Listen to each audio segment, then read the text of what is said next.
ஏழைகளுக்கு வாழை இலையே இல்லையா? யோ, வாழை இலையாது தென்னை இலையாது, உனக்கெல்லாம் வச்சனம் பேசவே வராதியா, நீ ஏன் நடிக்க வர அப்படின்னு சொல்லிட்டு போன. இல்லை சார், நான் நடிப்பேன் சார், எங்க ஊர்ல கட்ட மூவ்மெண்ட் பண்ணியிருக்கேன், அது பண்ணியிருக்கேன், இது பண்ணியிருக்கேன் ஆரம்பிச்சு பரீட்சையா சொல்லிட்டே வருவாரு. அப்புறம் நாகியா சார் தான் டைரக்டர். அவர் பார்த்து ஒரு சின்ன ரோல் கொடுத்து அதுக்கப்புறம் படிப்படியா ராமன் வெற்றி பெரிய ஹீரோவா வரதான் கதை. அந்த டைலாக் சொல்லும்போது சிவாஜி சார் கேட்டேன், சார் என்ன சார் உங்களை போய் நான் இந்த கேள்வியை கேட்கறது அப்படின்னு.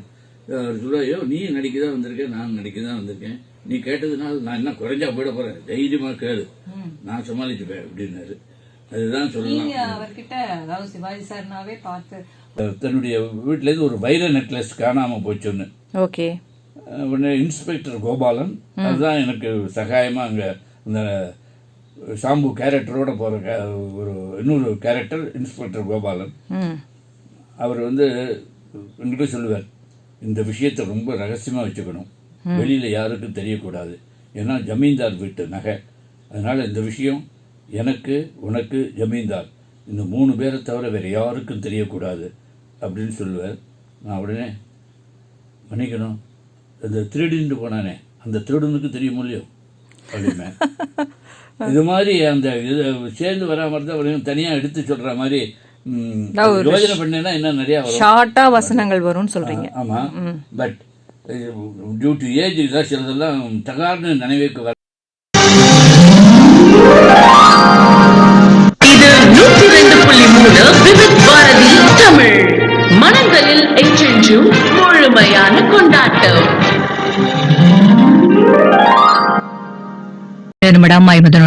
இது all India radio with Bharathi Tamil FM 102.3 மனங்களில் என்றென்றும் முழுமையான கொண்டாட்டத்தோடு. சோ அரங்கம் ஆன்லைன் நிகழ்ச்சியில இன்னைக்கு யார் வரப்போறாங்க அப்படின்னு பாத்தீங்கன்னா, இன்னைக்கு அமெச்சூர்ல லெஜெண்டரி மூத்த நாடக கலைஞர் அப்படின்னு பாத்தீங்கன்னா கலைமாமணி காத்தாடி ராமமூர்த்தி சார் அவர்கள் தான் நம்மளோட அரங்கத்துல இன்னைக்கு அரங்கம் ஆன்லைன் நிகழ்ச்சியில அவர் இணைய இருக்கிறாரு. சோ அவர் வெயிட் பண்ணிட்டு இருக்காரு. சோ இன்னும் கொஞ்ச நேரத்துல அவர் பேச ஆரம்பிக்க போறாரு. சோ எல்லாமே ஜாலியா என்ஜாய் பண்ண போறீங்க இந்த நிகழ்ச்சியை. அண்ட் இந்த அரங்கத்துல அவரை சந்திக்கிறதுல எனக்கு ரொம்ப பெருமை நான் கொள்றேன். அண்ட் அதே சமயத்துல இவர் 6800 தட் இஸ் நாடக மேடையை பார்த்தவர். 60 ஆண்டுகளாக இவர் நடிச்சு நம்ம எல்லா துறையிலும் ஆகட்டும், சினிமா துறை ஆகட்டும், மேடை நாடகம் மற்றும் இப்ப சீரியல்ஸ் எல்லா இடத்துலயுமே அவர் பிரபலமாவே எப்பயுமே இருப்பாரு. இப்ப இன்னுமே பிரபலமா இருக்காரு. இந்த வயசுலயும் அவர் நல்ல எனர்ஜெட்டிக் அண்ட் எந்துவா எல்லாமே பண்ணிட்டு இருக்காரு. சோ அவரை இன்னைக்கு மீட் பண்ணுவோம், வெல்கம் பண்ணுவோம். சார் வணக்கம் சார், இன்றைய அரங்கம் ஆன்லைன் நிகழ்ச்சிக்கு உங்களை வெல்கம் பண்றோம். எப்படி இருக்கு இன்னைக்கு நீங்க அரங்க நிகழ்ச்சிக்கு வந்ததுல எனக்கு மிக்க மகிழ்ச்சி. உங்க எல்லாருக்கும் என்னுடைய வணக்கங்கள். ஓகே. ஏன்னா ரேடியோவுக்கு வர்றதுனாலே ஒரு தனி மகிழ்ச்சி தான். ஏன்னா எங்களுக்கு ஒரு அடையாளம் காட்டினதே ஆல் இண்டியா ரேடியோ, அந்த காலத்துல வண்ணக்கோலங்கள், அதுதான். அதனாலதான் இன்னைக்கு என் வாய்ஸ் நான் மாஸ்க் எதுக்கு போன கடையில் எங்கேயாவது இதாக வாங்கும்போது கூட சக்குன்னு வாய்ஸை வச்சு அடையாளம் கண்டுபிடிக்கிற அளவுக்கு எங்களை வசதி விட்டுருக்குன்னா அதுக்கு ஆல் இண்டியா ரேடியோ தான் காரணம். ஆமா சார். அண்ட் அதே சமயத்துல இன்னைக்கு நம்ம நிறைய விஷயங்கள் உங்களோட நாடகத்துறை ஆகட்டும் அண்ட் சினிமா துறை எல்லாத்த பத்தியுமே நம்ம பேச போறோம். அண்ட் இது உங்களுக்கு பிடிச்ச பாட்டும் நான் பிளே பண்ணலாமும் இருக்கேன். நானு ஏன்னா நீங்க நடிச்ச படங்கள்ல இருந்து சில பாடல்கள் உங்களுக்காக. அண்ட் நீங்க நாடகத்துல எப்படி இந்த துறையில நுழையறதுக்கு முன்னாடி, அதாவது சின்ன வயசுலயே உங்களுக்கு நடிக்கணும் அப்படிங்கிற மாதிரி ஒரு ஆர்வம் இருந்ததா, இல்ல ஏதானும் சம்திங் இந்த என்ன சொல்றது ஸ்கூல்ல நடிப்போம் இல்லையா, அந்த மாதிரி நாடகங்கள்லாம் நீங்க நடிச்சு ஒரு பெரிய மேடைக்கு நம்ம வரணும் அப்படிங்கிற மாதிரி உங்களோட இது ஆரம்பிச்சுதா சார்? அதாவது நடிப்பதெல்லாம் பெரிய ஆர்வம் கிடையாது. பட் ஸ்கூல்ல இந்த சின்ன சின்ன ஓரங்க நாடகங்கள், ஸ்மால் ஸ்கிட்ஸ், இதுல அப்படி தலையை காட்டுவோம் அப்படி. ஏன்னா ஸ்கூல்ல கொஞ்சம் பாப்புலர்னு சொல்ற விட நொட்டோரியஸ்ன்னு சொல்லலாம். அது மாதிரி கொஞ்சம் விளையாட்டுத்தனமான கிண்டல்கள்லாம் பண்ணிக்கிட்டு இருப்பேன்.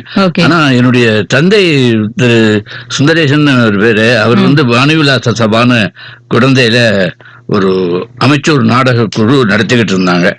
அவங்க 2-3 மாசத்துக்கு ஒரு தடவை நாடகம் போடுவாங்க. அந்த நாடகம் அவங்க ஒத்திகை 3 மாசத்துக்கு ஒரு தடவை ஒரு நாடகம் போட்டாலும் கிட்டத்தட்ட 2 மாசம் ஒத்திகை பண்ணுவாங்க. அந்த ஒத்திகைக்கெல்லாம் நான் சில சமயம் போவேன். ஏன்னா அந்த ஒத்திகைகளை கொடுக்குற டிஃபன் நல்லா இருக்கும். ஓ, நான் ட்ரைனிங் நினைச்சு நீங்க தப்பா புரிஞ்சுட்டீங்க. அப்ப அப்ப எனக்கு 10-12 வயசு அந்த டயத்துல போயிருக்கும்போது அந்த அது மேல நாட்டம். ஏன்னா வீட்டுல கிடைக்காத சில டிஃபன்கள்லாம் அங்க கிடைக்கக்கூடிய, அப்கோர்ஸ் எல்லாம் வெஜிடேரியன் தான், அதை சொல்லி வைக்கிறேன். ஏன்னா நானும் ஸ்ட்ரிக்ட் வெஜிடேரியன். வெளியே நீங்க டைம்லயே வந்து ஒன்னு அப்படி இது பண்றீங்க பாத்தீங்களா? தட் இஸ், நம்ம ஒண்ணு அடிச்சோம்னா அதுக்கு அப்படியே திரும்ப டைமிங்கா ஒண்ணு குடுக்குறீங்க. அது நாடகத்துல மட்டும் இல்ல, இப்பயும் நான் பாத்துட்டு தான் இருக்கேன். நான் டிஃபன் சொல்லாம டைமிங் தான் நான் சொல்லிட்டு இருக்கேன், நீங்க டிஃபனை பத்தியும் பேசிட்டு இருக்கீங்க. சொல்லுங்க சார். அது உண்மையைத்தானே சொல்லணும். சில சமயங்கள் போய் தேவைப்பட்டா பேசலாம், எப்போதும் பேசணுங்கிறது இல்ல. புறத்தியாருக்கு வந்து அது அஃபெக்ட் ஆகாம அந்த சின்ன பொய்யினால ஏதாவது மத்தவங்களுக்கு சந்தோஷமோ நன்மையோ கிடைக்கிறதா இருந்தா பொய் சொல்லலாம். இப்ப உதாரணமா நீங்க அழகா இருக்கீங்கன்னு சொல்லுவேன், ஓகே, அது பொய்ன்னு அர்த்தம். அது சொல்றேன் நான்.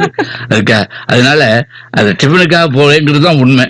அதுக்கப்புறம் வந்து அந்த அவங்க அந்த நாடகம் நடக்காத சமயத்துல அது விஜயலட்சுமி டாக்கீஸ்ன்னு தியேட்டர், அதுல இந்த இவங்க ரிஹர்சல் பார்த்துட்டு இருக்கும்போது தியேட்டர்ல பின்னாடி ஸ்கிரீனுக்கு பின்னாடி உட்கார்ந்து படம் பார்த்த அனுபவம் என்ன தவிர வேற யாருக்கும் கிடைச்சிருக்காதுன்னு நினைக்கிறேன்.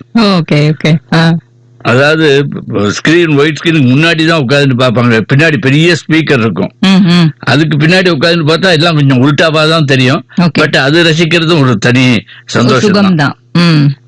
அண்ட் அதே சமயத்துல இது எல்லாரும் கேக்குற கேள்விதான், உங்களோட பேருக்கு முன்னாடி காத்தாடி அப்படிங்கிற ஒரு அடைமொழி, அந்த பேர் வந்து வந்ததுக்கான காரணம் என்ன? அது அதனோட ரீசன் வந்து நிறைய பேருக்கு தெரியாம கூட இருக்கலாம். இன்னும் வந்து அது மாதிரியே சொல்லிட்டு இருக்காங்களே, அப்படியே அது ஃபாலோ பண்ணிட்டு இருக்காங்க. பட் அதை வந்து நீங்க எங்களுக்கு இப்ப தெரியப்படுத்தீங்கன்னா ரொம்ப சந்தோஷமா இருக்கு. தெரியப்படுத்துறது எனக்கு சந்தோஷம் தான். எதுக்கு வந்து காரணம் என்னுடைய குருநாதர் திரு சோ அவர்கள் தான். அதாவது சோ அவர்கள் நாடகம் எழுத ஆரம்பிச்சு முதல் நாடகம் இஃப் ஐ கெட் இட், என்னிடம் கிடைத்தால் அப்படின்னு. அதுல ஒரு பத்திரிகை ஆபீஸ், அது இங்கிலீஷ்ல தான் தலைப்பு இருக்குமா சார்? அங்க வந்து பாத்தீங்கன்னா சோ கொடுக்குற தலைப்பு எல்லாமே இங்கிலீஷ்ல தான். If I get it, don't tell anybody, why not, wait and see, what for. அதுக்கப்புறம் தான் வந்ததுன்னா சம்பவாமி யுகே, அப்புறம் மைண்ட் இஸ் எ மங்கி. முக்கால்வாசி டைட்டில் இங்கிலீஷ்ல கொடுக்கறது. அப்போ ஏன்னா ஹிந்துல அட்வர்டைஸ்மெண்ட் கொடுக்கும்போது அந்த இங்கிலீஷ்ல போடுறது கொஞ்சம் சௌரியமா இருக்கும். தமிழ்ல டைட்டில் வச்சுட்டு அதை வந்து இங்கிலீஷ்ல மாத்தி போடும்போது பல பேர் தப்பா படிக்கக்கூடிய சந்தர்ப்பம் வரும். அதனால அந்த இஃப் ஐ கெட் இட்ங்கிற நாடகத்துல ஒரு பத்திரிகை ஆபீஸ், அது நல்ல ஒழுங்கா நல்லா நடத்திக்கிட்டு இருக்கிற பத்திரிகை ஆபீஸ். அதுல ஆசிரியர் பேர் இடும்பன், உதவி ஆசிரியர் பேர் ஆட்டம்பாம், அதுல கார்ட்டூனிஸ்ட் அண்ட் அதர் எடுபடி வேலையெல்லாம் செய்யற ஒரு கேரக்டர் பேர் காத்தாடி. அந்த பத்திரிக்கை அது ஒழுங்கா நடத்துறாங்க, சேல்ஸ் ஆகல பத்திரிக்கைன்ட்டு அப்புறம் மஞ்ச பத்திரிக்கை மாதிரி ஏதாவது இந்த காசிப் எல்லாம் நிறைய எழுதுற மாதிரி ஆரம்பிச்சு அது ஒரு மர்டர் கேஸ்ல வந்து இன்வால்வ் ஆகிற மாதிரி அந்த நாடகத்தினுடைய கதை ஓட்டம் இருக்கும். அதுல இந்த காத்தாடிங்கிற அந்த கேரக்டரை நான் பண்ணினேன். அது இந்த நாடகம் ரொம்ப பிரமாதமா போச்சு. அது வரைக்கும் வந்து நகைச்சுவைக்கே ஒரு மாறுபட்ட situation comedy and dialogues oriented comedy Thiru Cho அவர்களுடையது. அது ஒரு மாசத்துல கிட்டத்தட்ட 28 நாள் 30 நாளும் நாடகம் நடந்துகிட்டு இருந்த டைம். அப்ப வந்து என்னுடைய சொந்த பெயர் யாருக்கும் தெரியாது. நான் வேலையில தானே இருந்தீங்களா? வேலையில இருந்தேன். அப்ப 28 நாளும் நீங்க போக முடியுமா? ஏன் சாயந்தரம் தானே நாடகம், 6:30 மணிக்கு மேலதான் நாடகம், 5 மணி வரைக்கும் தானே ஆபீஸ். நான் அப்ப அந்த பீரியட்ல எம்ப்ளாயி ஸ்டேட் இன்சூரன்ஸ் கார்பரேஷன்ல வேலை பார்த்துட்டு இருந்தேன், கவர்மெண்ட் ஆபீஸ். அதனால உங்களுக்கு தெரியும். வந்து என்னுடைய ஒரிஜினல் பேர் தெரியாது, ஆனா இந்த கேரக்டர் பேர் காத்தாடின்னு தெரியும். போகும்போது வரும்போதெல்லாம் அது பாரு காத்தாடி போறான் போறான். அப்புறம் எல்லா அடமொழிகளோட தான் கூட்ட ஆரம்பிச்சாங்க. அப்புறம் நான் சோட்டு போய் சொன்னேன், என்னடா எங்க அப்பா அம்மா வச்ச பேரே மறந்துடும் போல இருக்கு, இப்படி இருக்குன்னு. நீ பேசாம அந்த பேரை உன்னோட சேர்த்துக்கோ, அது ஐடென்டிபிகேஷனுக்கு ஈஸி ஆகும், பின்னாடி ரொம்ப ஹெல்ப்ஃபுல்லா இருக்கு. அந்த காத்தாடி போலவே நீங்க இப்ப பறந்துட்டு தான் இருக்கீங்க இல்லையா? இருந்தாலும் ஒரு பறக்கிறதுக்கு நூல் வேணுமே, அந்த நூலை முன்னாடி கையில இருக்கு. அததான் சொல்ல வந்தேன்.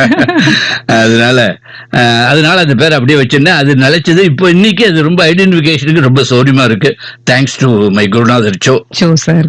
ஓகே சார், மேலும் நம்ம பேசுவோம். அண்ட் இதே சமயத்துல நீங்க வந்து ஒரு நகைச்சுவையான நாடக கலைஞர் இல்லையா? சோ அதுக்கு மாதிரி ஒரு நகைச்சுவை பாட்டோட வந்து ஆரம்பிச்சிடலாம் இந்த நிகழ்ச்சிய. அது என்ன பாட்டுன்னு நீங்க யோசிச்சுட்டே இருங்க, அந்த பாட்டு இப்ப பிளே பண்றேன் சார்.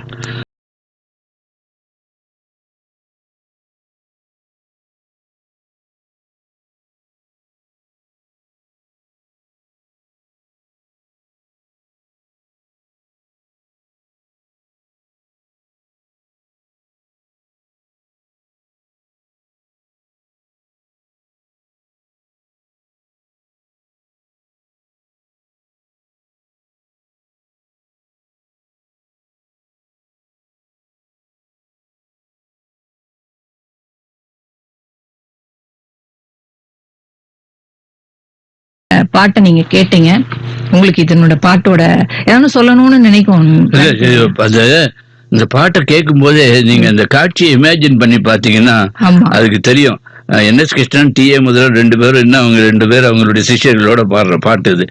அதுல இந்த கடைசியில அவர் இந்த வில்லன் சிரிப்பு, சங்கீத சிரிப்பு அப்படின்னு சொல்லிவிட்டு அதுக்கப்புறம் இந்த சிரிக்கும் போது பாத்தீங்கன்னா அது வந்து அவ்வளவு நேச்சுரலா இருக்கும். உண்மையிலேயே நம்ம ஒரு பெரிய ஆசிரியத்தை பார்த்துட்டு நம்மளால எப்படி அந்த மூச்சு வாங்கிட்டு சிரிக்கிற மாதிரி அது மாதிரி பண்ணி ரொம்ப அற்புதமா இருக்கும் அந்த காட்சி. அது அந்த அவர் பண்ணிருக்கிற விஷயமா அந்த டப்பிங் கொடுக்கும்போது ரொம்ப கஷ்டப்பட்டு தான் பண்ணிருப்பாரு இல்லையா? அந்த மாதிரி சிரிச்சுட்டு அந்த மாதிரி திணற மாதிரி அதெல்லாம் அது டப்பிங் கொடுத்து பண்ணாரா இல்ல அவர் வந்து அவரே ஒரு நல்ல பாடகர், அதனால ஸ்ட்ரெயிட்டா அப்பெல்லாம் வந்து டப்பிங் ரொம்ப கம்மி, எல்லாம் வந்து ஸ்ட்ரெயிட் லைவ் தான் இருக்கும். அதனால அதுலயே ஒரிஜினலா பாடி இருக்கலாம்.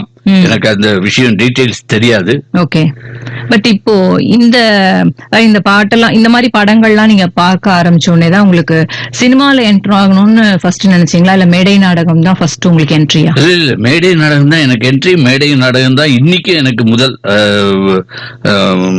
சினிமால நான் வந்து நடிக்கணுங்கிற ஆசை கிடையாது. ஏன்னா நான் வந்து ஆரம்பத்துல இருந்து சர்வீஸ்ல ஒர்க் பண்ணிட்டு இருந்தேன்.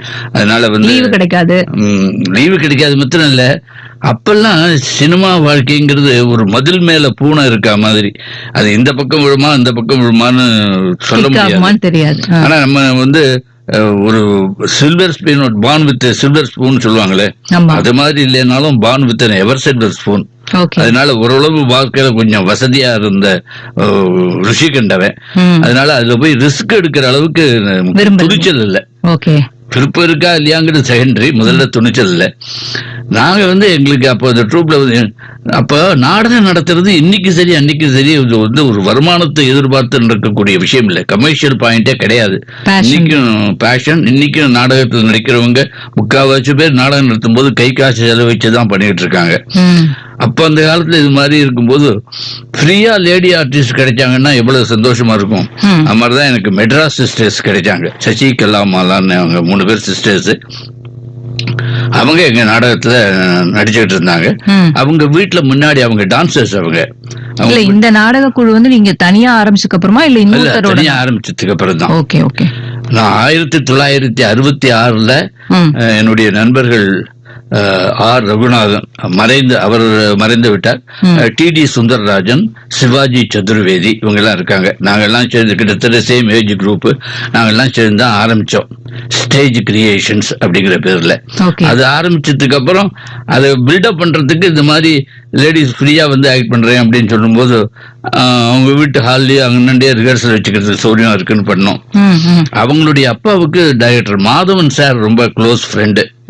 ஒரு நாள் நாங்க ரிஹர்சல் பண்ணிட்டு இருக்கும் போது அவங்க அப்பாவை பார்க்க டைரக்டர் மாதவன் வந்த போது அவங்க அப்பா தான் என்னை கூப்பிட்டு அவர்கிட்ட இன்ட்ரோடியூஸ் பண்ணி, இந்த பையன் நல்லா நடிக்கிறான், ஏதாவது ரோல் கொடுங்களேன் அப்படின்னு.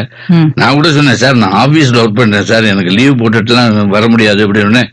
அவர் இல்ல இவர் பெரியவர் சொல்லிட்டாரு, நான் ஏதாவது உங்களுக்கு ரோல் கொடுக்கணும் அப்படின்னு. அப்ப வந்து பெண்ணே நீ வாழ்க்கைன்னு படம் எடுத்தார். அதுக்கு வா நான் ஒண்ணு தரேன். 1968. ஆமா, நான் வந்து முடிஞ்ச வரைக்கும் சனிக்கிழமை ஞாயிற்றுக்கிழமை ஷூட்டிங் வச்சுக்கிறேன் அப்படின்னு. ஏன்னா எனக்கு 5 days a week தான் ஆபீஸ். Saturday Sunday leave. அப்படி அதுலதான் அப்ப வந்து உங்களுக்காக அவங்க சாட்டர்டே சண்டே ஷூட்டிங் எனக்காக இல்ல, எனக்காகவும் வச்சிருந்தாங்கன்னு சொல்லலாம். அதுக்கப்புறம் நிறைய தொடர்ந்து அவர் படங்கள் நிறைய பண்ணிருக்கேன். அதே மாதிரிதான் லீவு போடாம என்னென்ன அட்ஜஸ்ட் பண்ணிக்க முடியுமோ அப்படித்தான் அட்ஜஸ்ட் பண்ணி தான் எனக்கு அவர் படங்கள் முக்காவாசி எல்லாத்துலயுமே நடிச்சிருக்கேன். அவர் இயக்கிய படங்கள் அநேகமா எல்லா படங்களையும் நடிச்சிருக்கேன். ஓ சரி சரி. அப்போ வந்து இப்ப இந்த சினிமா வாழ்க்கையிலையும் நுழைஞ்சிட்டீங்க. சைமல்டேனியஸா நாடகத்துக்கும் சாயங்காலம் போயிட்டு இருந்தீங்க இல்லையா? நாடகம் தான் மெயின். நாடகம் இருந்ததுன்னா சினிமா ஷூட்டிங் கூட்டா கூட வரமாட்டேன்னு சொல்லுவேன். அப்படி கூட 2-3 இன்சிடென்ட் நடந்திருக்கு. என்ன அவாய்ட் பண்ணி கூட எடுத்திருக்காங்க. ஏன்னா நாடகத்தை என்னைக்குமே நான் விட்டு கொடுத்ததும் இல்ல, விட்டு கொடுக்க போறதும் இல்ல. உங்களுக்கு வந்து இப்போ சினிமால வந்து நீங்க நுழைஞ்சதுக்கு அப்புறம் யார் வந்து சப்போர்ட்டாவே இருந்திருப்பா உங்களுக்கு? யாராவது ஒருத்தர் வந்து சப்போர்ட்டா இருந்திருக்கணும்ல, இருந்தா அதுல டெஃபினட்டாவே நம்ம முன்னேறலாம். சப்போர்ட்டுங்கிறது என்னன்னா, அங்க ஜெய்சங்கர் அவன் அப்ப முன்னாடி என்னோட நாடகத்துல நடிச்சிருக்கான். அதனால என் கிளாஸ்மேட் வேற. ஓகே. அந்த செட்டு எல்லாமே ஜெய்சங்கர், முத்துராமன், நாகேஷ், ஏவிஎம் ராஜன் சார், அது எல்லாமே கிட்டத்தட்ட ஒரே ஏஜ் குரூப்ல ஒரே இதுல ஒரே மாதிரி பழகுவோம். அண்ட் ஸ்டுடியோவில் நான் நடிக்க போகும்போது நான் நடிக்கிறது சின்ன ரோலா இருந்தாலும் சரி சார், ஆனால் நம்ம ஒரு பெரிய ஹீரோவே நம்ம போய்ட்டு வரா காத்தாடி அப்படின்னு ஒரு குரல் கொடுத்து பேசாச்சுன்னா சுத்தி இருக்கிறவங்களுக்கும் சரி ஏதோ பெரிய ஆள் போல இருக்கு, இது என்னத்துக்கு அப்படின்னு சகல விதமான மரியாதைகளும் அவங்களுக்கு என்ன கிடைக்கிறதோ அதே மாதிரி மரியாதைகளும் நமக்கு கிடைக்கும். அதுக்காக அவங்களுக்கு எல்லாம் நான் கடமைப்பட்டிருக்கேன். அப்புறம் சிவாஜி சாரோட எல்லாம் கூட நீங்க ஆக்ட் பண்ணிருப்பீங்க இல்லையா? சிவாஜி சாரோட நிறைய படம் பண்ணிருக்கேன். ராமன் எத்தனை ராமன் அடின்னு நான் கேட்டது இப்போ ஒரு வைரலா அது மாதிரி போயிட்டு இருக்கு. அவரை பார்த்து ஒரு டைலாக் சொல்லுவேன். இந்த நாட்டில் ஏழைகள் வாழ வழி இல்லையா அப்படின்னு. அவரு இந்த நாட்டுல ஏழைகள் வாழ இல்லையா, யோ ஏழைகள் வாழையாவது இழையாதுயா, உனக்கெல்லாம் டைலாக் பேச வரவே வராது, நீ எல்லாம் ஏன் நடிக்க வரேன்னு கேட்டிருப்பேன். அவரு இந்த அவருடைய சென்டினரியில கூட அன்னைக்கு அந்த பிட்ட போட்டாங்க அப்படின்ட்டு. அது நானே அவர்கிட்ட சொன்னேன், சார் என்ன சார் இது மாதிரி வந்து உங்ககிட்ட போய் கேட்கறதுக்கு அப்படின்ட்டு. இல்ல பரவாயில்ல, நீ நடிக்கிறேன் நான் நடிக்கிறேன், நீ கேட்டது நான் என்ன குறைஞ்சா போயிட போறேன் அப்படின்னு. அவர்கிட்ட இன்னொரு பெரிய அட்வான்டேஜ் என்னன்னா, நாடகத்தினுடைய கஷ்ட நஷ்டங்கள் அவருக்கு தெரியும். அதனால நாடகம் இருக்கிற அன்னைக்கு ஷூட்டிங் வச்சுட்டு இருந்தாங்கன்னா, நான் 5 மணிக்கு போகணும்னா டைரக்டர்கிட்டயோ இல்ல ப்ரொடியூசர்கிட்டயோ சொல்ல மாட்டேன், சிவாஜி சார்ட்ட போய் சார் இன்னைக்கு நாடகம் இருக்கு அப்படின்னா சரி, கரெக்டா அந்த டைரக்டர் கூட சொல்றாரு, அவனுக்கு நாடகம் இருக்கு கரெக்டா அவனை 5 மணிக்கு அனுப்பிச்சிடு அப்படின்னு சொல்லுவார். அந்த பட்டிக்காடா பட்டணமா அந்த படத்துல அவரோட நடிச்சிருப்பீங்க இல்லையா நீங்க? பட்டிக்காடா பட்டணத்துல வேற வச்சுன்னு சொல்லுவேன். மனோரமாவோட பண்ணும்போது ஊரை விட்டு ஓடி வந்தவெல்லாம் சிவாஜி கணேசன் ஆகிட முடியுமா அப்படின்ட்டு. Okay okay. அதுவும் மாதவன் சார் டைரக்ஷன் தான் அது. இப்ப அந்த படத்துல இருந்து நம்ம ஒரு பாட்டு கேட்டுடலாம் சார். பட்டிக்காடா பட்டணமா என்னடி ராக்கமா அப்படின்னு போட போறீங்களா? நல்வாழ்த்து நாங்க சொல்வேன் அந்த படம். ஏன்னா எல்லாருமே அந்த பாட்டை யூஸ்வலா கேட்டுன்னு தான் இருக்காங்க. சோ இந்த பாட்டை சேஞ்ச், அந்த நல்வாழ்த்துக்கள் நம்ம சொன்ன மாதிரியும் ஆயிடும், தாராளமா போடுங்க.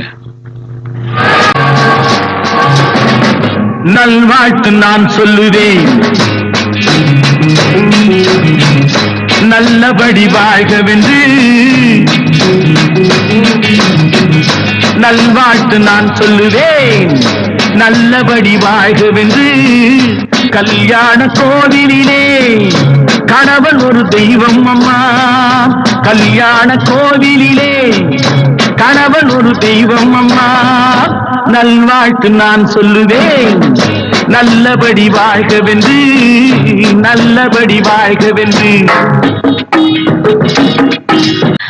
சார் இப்போ வந்து நம்ம பேசிட்டு இருக்கிற இந்த அரங்கம் ஆன்லைன் நிகழ்ச்சியில இப்ப பட்டிக்காடா பட்டணமா பத்தி எக்ஸ்பீரியன்ஸ் சொன்னீங்க. வேற வந்து உங்களுக்கு சினிமால வந்து மறக்க முடியாத ஒரு, அதாவது நடிக்கும் போதோ இல்ல அந்த மாதிரி ஒரு மறக்க முடியாத ஒரு நிகழ்வு ஏதானும் இருந்திருக்கும் இல்லையா? அதை பத்தி ஷேர் பண்ணுங்க சார்.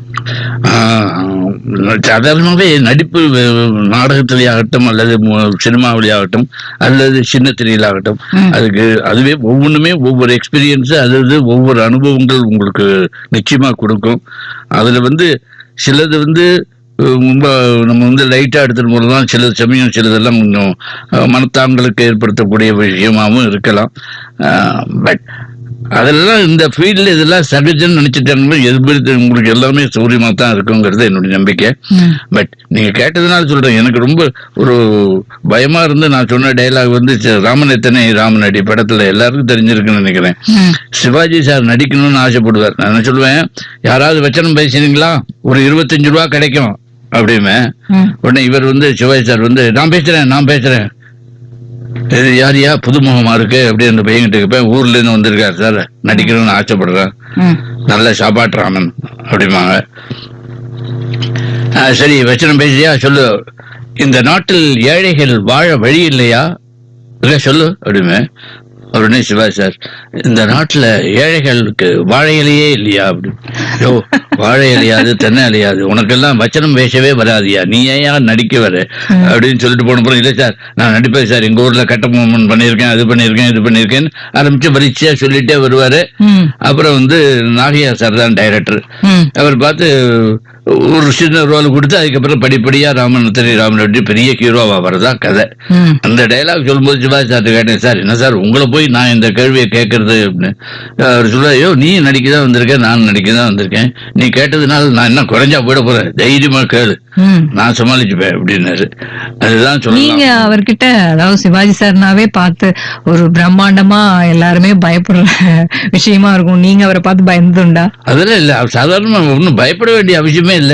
எதுக்காக யாரை பார்த்து யாரும் பயப்பட வேண்டிய அவசியம் இல்ல. அவர் அப்படி ஒன்னும் ரொம்ப நீங்க நினைக்கிற மாதிரி கொடூரமான ஆள்லாம் இல்ல. பழகிறது அவரோட அவருக்குன்னு ஒரு ரெஸ்பெக்ட், அவர் அதான் மரியாதை கொடுக்கறதுங்கிறது வேற, பயப்படுறதுங்கிறது வேற. இப்ப நம்ம அப்பா அம்மாவுக்கு மரியாதையும் கொடுக்கணும், பயப்படுறோம் கொடுக்கணும், அந்த பயம் வேற இந்த பயம் வேற இல்லையா? அதுக்கு தான் சொல்ல வரேன். அவர்கிட்ட மரியாதை உண்டு. அவர் உண்மையை சொல்ல போனா நாங்க நாடகத்துக்கு போற அன்னைக்கு ஷூட்டிங் இருந்ததுன்னா எங்களுக்கு நாடகத்துக்கு சீக்கிரம் கிளம்பி போகணும். அப்போ டைரக்டர்கிட்டயோ அல்லது அசிஸ்டன்ட் டைரக்டரோ இல்ல ப்ரொடியூசர்கிட்டயோ கேட்க முடியாது. ஏன்னா அவங்களுக்கு அவங்க தொழில் அந்த இதுதான் முக்கியமா படும். அப்ப நைசா சிவாஜி சார் தான் போய் சொல்லுவேன், சார் சாயந்தரம் நாடகம் இருக்கு சார் அப்படின்னா சரி. அவர் கூப்பிட்டு டைரக்டர்டையோ அவனுக்கு நாடகம் இருக்கு காத்தாடி கரெக்டா 5 மணிக்கெல்லாம் அனுப்பிச்சிரு அவர் சொல்லிட்டாருன்னா அதுக்கப்புறம் அப்பீலே கிடையாது. அதனால அது ஒரு ரொம்ப சௌரியம். அந்த நாடகத்துக்கு மேல அவ்வளவு ஈடுபாடு. ஏன்னா அவரும் நாடகத்தில இருந்து வந்த ஒரு கலைஞர் தானே. அதனால அவருக்கு அதனோட இம்பார்ட்டன்ஸ் தெரியும். இந்த டைம்க்கு ஆரம்பிப்பாங்கன்னா அந்த டைம்ல உங்களை அனுப்பி வைக்கணும் அப்படிங்கிறது டெஃபினட்டாவே அவருக்கு அது ஒண்ணு. நாடக கலைஞர் எல்லாருமே நான் சொல்றேன் டயத்தை கண்டிப்பா பண்றதுல பெஸ்ட் எனக்கு தெரிஞ்ச வரைக்கும். ஏன்னா நாடகத்துல நாங்க அப்படித்தான் டைமத்துக்கு ஆரம்பிச்சு டயத்துக்கு முடிச்சாதான் எங்களுக்கு சௌரியம் அப்படின்னு பார்த்து இன்னைக்கு கூட நான் கரெக்டா டயத்துக்கு வந்தேனா இல்லையா? ஆமா சார், டெஃபினட்டா. நீங்க சொன்ன டயத்துக்கு 10:30ன்னு சொன்னீங்க, 10:25 இங்க இருந்தீங்க. அது தப்பு. 10:30 தான் வந்தேன். இல்ல 10:25 நான் டைம் பார்த்தேன். அதனால சொல்லிட்டு நீங்க ஒரு 5 மினிட்ஸ் நீங்க பிஃபோரா வந்தீங்க. அதுவே ரொம்ப ஒரு சந்தோஷமா இருந்தது எனக்கு. கொஞ்சம் அதான் தைரியமா இருக்கும். பட் ஆனா இப்ப உட்காந்து உங்கள்ட்ட பேசிட்டு இருக்கதோட ஒரு பயம் உள்ள ஓடிண்டே தான் எனக்கு உள்ள இருக்கும். உங்களுக்கு பத்தி இல்ல, எனக்கு தான் பயமா இருக்கு. இத்தனை வயசாச்சு, இத்தனை வருஷமா இவ்வளவு எக்ஸ்பீரியன்ஸ் இருக்கு. இருந்தாலும் ஒரு கலையில ஒரு இது மாதிரி டைரக்டா லைவா ஒரு ப்ரோக்ராம் பண்ணுவோங்கும் போது கொஞ்சம் பயமா தான் இருக்கு. ஏன்னா வார்த்தைகள் புரியுறது, வார்த்தைகள் ஸ்பஷ்டமா வருதா, நாம பேசுறதுக்கு ஆடியன்ஸுக்கு சரியா போய் ரீச் ஆகுதா, எல்லா பயமும் எனக்கு இருக்கு. அப்படியே தான் இருக்கீங்க. அந்த வாய்ஸ் அப்படியே மெயின்டைன் ஆயின்னு இருக்கு. 85 உங்களுக்கு 85 இயர்ஸ் இருக்கும்ல சார். இந்த வயசுலயும் நீங்க இவ்வளவு எனர்ஜெட்டிக்கா எந்தூவா எல்லா இடத்தையும் இப்ப இந்த ப்ரோக்ராம்காக நான் உங்களை கான்டாக்ட் பண்ணும்போது கூட நீங்க அந்த அவார்டு ஃபங்க்ஷனுக்காக போகணும் டெல்லிக்கு அப்படிங்கிற மாதிரி நீங்க சொல்லிட்டு இது பண்ணீங்க. அதுக்கப்புறம் நான் எப்பெல்லாம் கான்டாக்ட் பண்ண நீங்க எப்பயுமே உங்களோட ஷெட்யூல் பிஸியாவே தான் இருந்தது. ஹியூமர் கிளப் போடுறேன், சாயங்காலம் இது டிராமாக்கு போனேன் அப்படின்னு எனக்கே ரொம்ப ஆச்சரியமா இருந்தது. இவர் இந்த வயசுலயும் ஓடிட்டு இருக்காரு. நம்ம எல்லாம் என்ன ஒண்ணுமே கிடையாது. சொல்ல போனா இப்படி ஓடிட்டு எனர்ஜெட்டிக்கா இருக்கிறதுனால தான் எனக்கு வயசை பத்தி கவலை இல்லாம இருக்கு.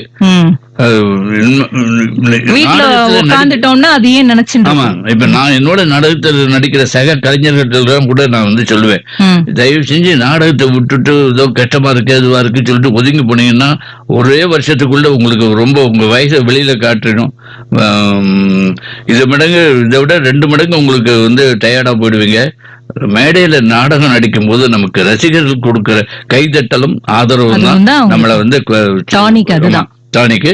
அதுதான் வயசை குறைச்சுக்கிட்டே வருது. வயசை எண்ணிக்கையை பத்தி யோசனை பண்ணாம இருந்தீங்கன்னா என்னைக்குமே நாம இளைஞர்கள் தான் அப்படின்னு சொல்லிட்டு இருப்பேன். சார், நீங்க இப்படியே பரபரப்பா இருக்கீங்க இல்லையா? உங்க ஒய்ஃப்க்கு எவ்வளவு தூரம் நீங்க இம்பார்ட்டன்ஸ் கொடுத்து அவங்களை வெளியில கூட்டிட்டு போறது அந்த மாதிரி விஷயங்கள்லாம்? உண்மையை சொல்ல போனா நான் வீட்டுல இல்லாத வரைக்கும் அவங்களுக்கு சந்தோஷம் தான் நினைக்கிறேன். ஏன் சார் அப்படி சொல்றீங்க? நிச்சயமா அவங்களுக்குள்ள ஒரு வருத்தம் இருக்கும். இவர் பாட்டு வெளியில போயிட்டே இருக்காரு. இது நீ திடீர்னு கல்யாணம் ஆன புதுசுல வருத்தம் இருக்கிறதுக்கு வாய்ப்பு உண்டு. ஆனா அந்த டயத்துல நாங்க ஜாயிண்ட் ஃபேமிலியா இருந்ததுனால அதுக்கு வாய்ப்பு இல்லாம போயிடுச்சு. அண்ட் நான் நடிக்கிறேன், டிராமாலாம் நடிக்கிறேங்கிறது கல்யாணத்துக்கு முன்னாடி அவங்களுக்கு தெரியும். அண்ட் அவங்களுடைய அண்ணா குழந்தை மாலி அவரு நாடகத்துல நடிச்சிட்டு இருக்காரு. அதனால கொஞ்சம் ஈடுபாடு தெரியும், இந்த கெட்ட நஷ்டங்கள் தெரியும். ஆனா உண்மையை சொல்ல போனா நாங்கள்லாம் இந்த அளவு எந்த கலைஞர்களும் இந்த அளவு ஒரு பேரும் புகழுமா கலை உலகத்துல நிலைச்சு நிக்கிறோம்னா அதுல வீட்டுல இருக்கிற அம்மாக்கள் தான், மனைவிமார்கள் தான் முக்கியமான காரணம். அப்புறம் ஃபேமிலி. ஏன்னா அவங்க வந்து ஒவ்வொருத்தரையும் போகும்போது முகத்தை தூக்கி வச்சுக்கிட்டு இருந்தாங்க. ராத்திரி 10 மணிக்கு சாப்பாடு போடணுமே நினைச்சுக்கிட்டு இருந்தாங்கன்னா ரொம்ப கஷ்டமா இருக்கும். கரெக்ட் தான். ஆனா அப்போ கூட அவங்க வந்து எப்படி போச்சு இன்னைக்கு நாடகம் நல்லா போச்சு அப்படின்னு கேட்டுனே போடும்போது பார்த்தோன்னா நமக்கு ஒரு திருப்தி, அவங்களுக்கு ஒரு திருப்தி. பட் ஆனா நாடக நடிகர்லாம் மோஸ்ட்லி அப்படியே வெளியிலேயே சாப்பிட்டுட்டு வந்துருவீங்க இல்லையா? நீங்களே சொல்லிருக்கீங்க நான் டிஃபனுக்காக தான் அந்த காலத்துல இப்போ கொஞ்சம் ஒரு பீரியடுக்கு அப்புறம் வெளியில சாப்பிடுறதே நிறுத்திட்டேன். as far as possible. வெளியூர் நாடகங்களுக்கு போகும்போது தான் வேற வழி இல்ல. ஏன்னா ஒய்ஃப் ஆக்ஷன் போய் சமைச்ச போடுன்னு சொல்றது நியாயம் இல்ல. அதனால அது பாக்கி எல்லாம் முக்கால்வாசி நாடகம் முடிஞ்சாலும் வீட்டுல வந்துதான். வெளியில சாப்பிடுறதுங்கிறது விவேகா பைனான்ஸ் கிளப்ல அதாவது சவுட் நாடகம் அந்த மாதிரி இருந்த போது நைட்டு என்ன 10 மணியாக்கு எல்லார் வீட்லயும் டிஸ்டன்ஸ் தள்ளி இருக்குங்கிறதுனால நாங்க சாப்பாட்டுக்கு ஏற்பாடு பண்ணிட்டு இருந்தோம்.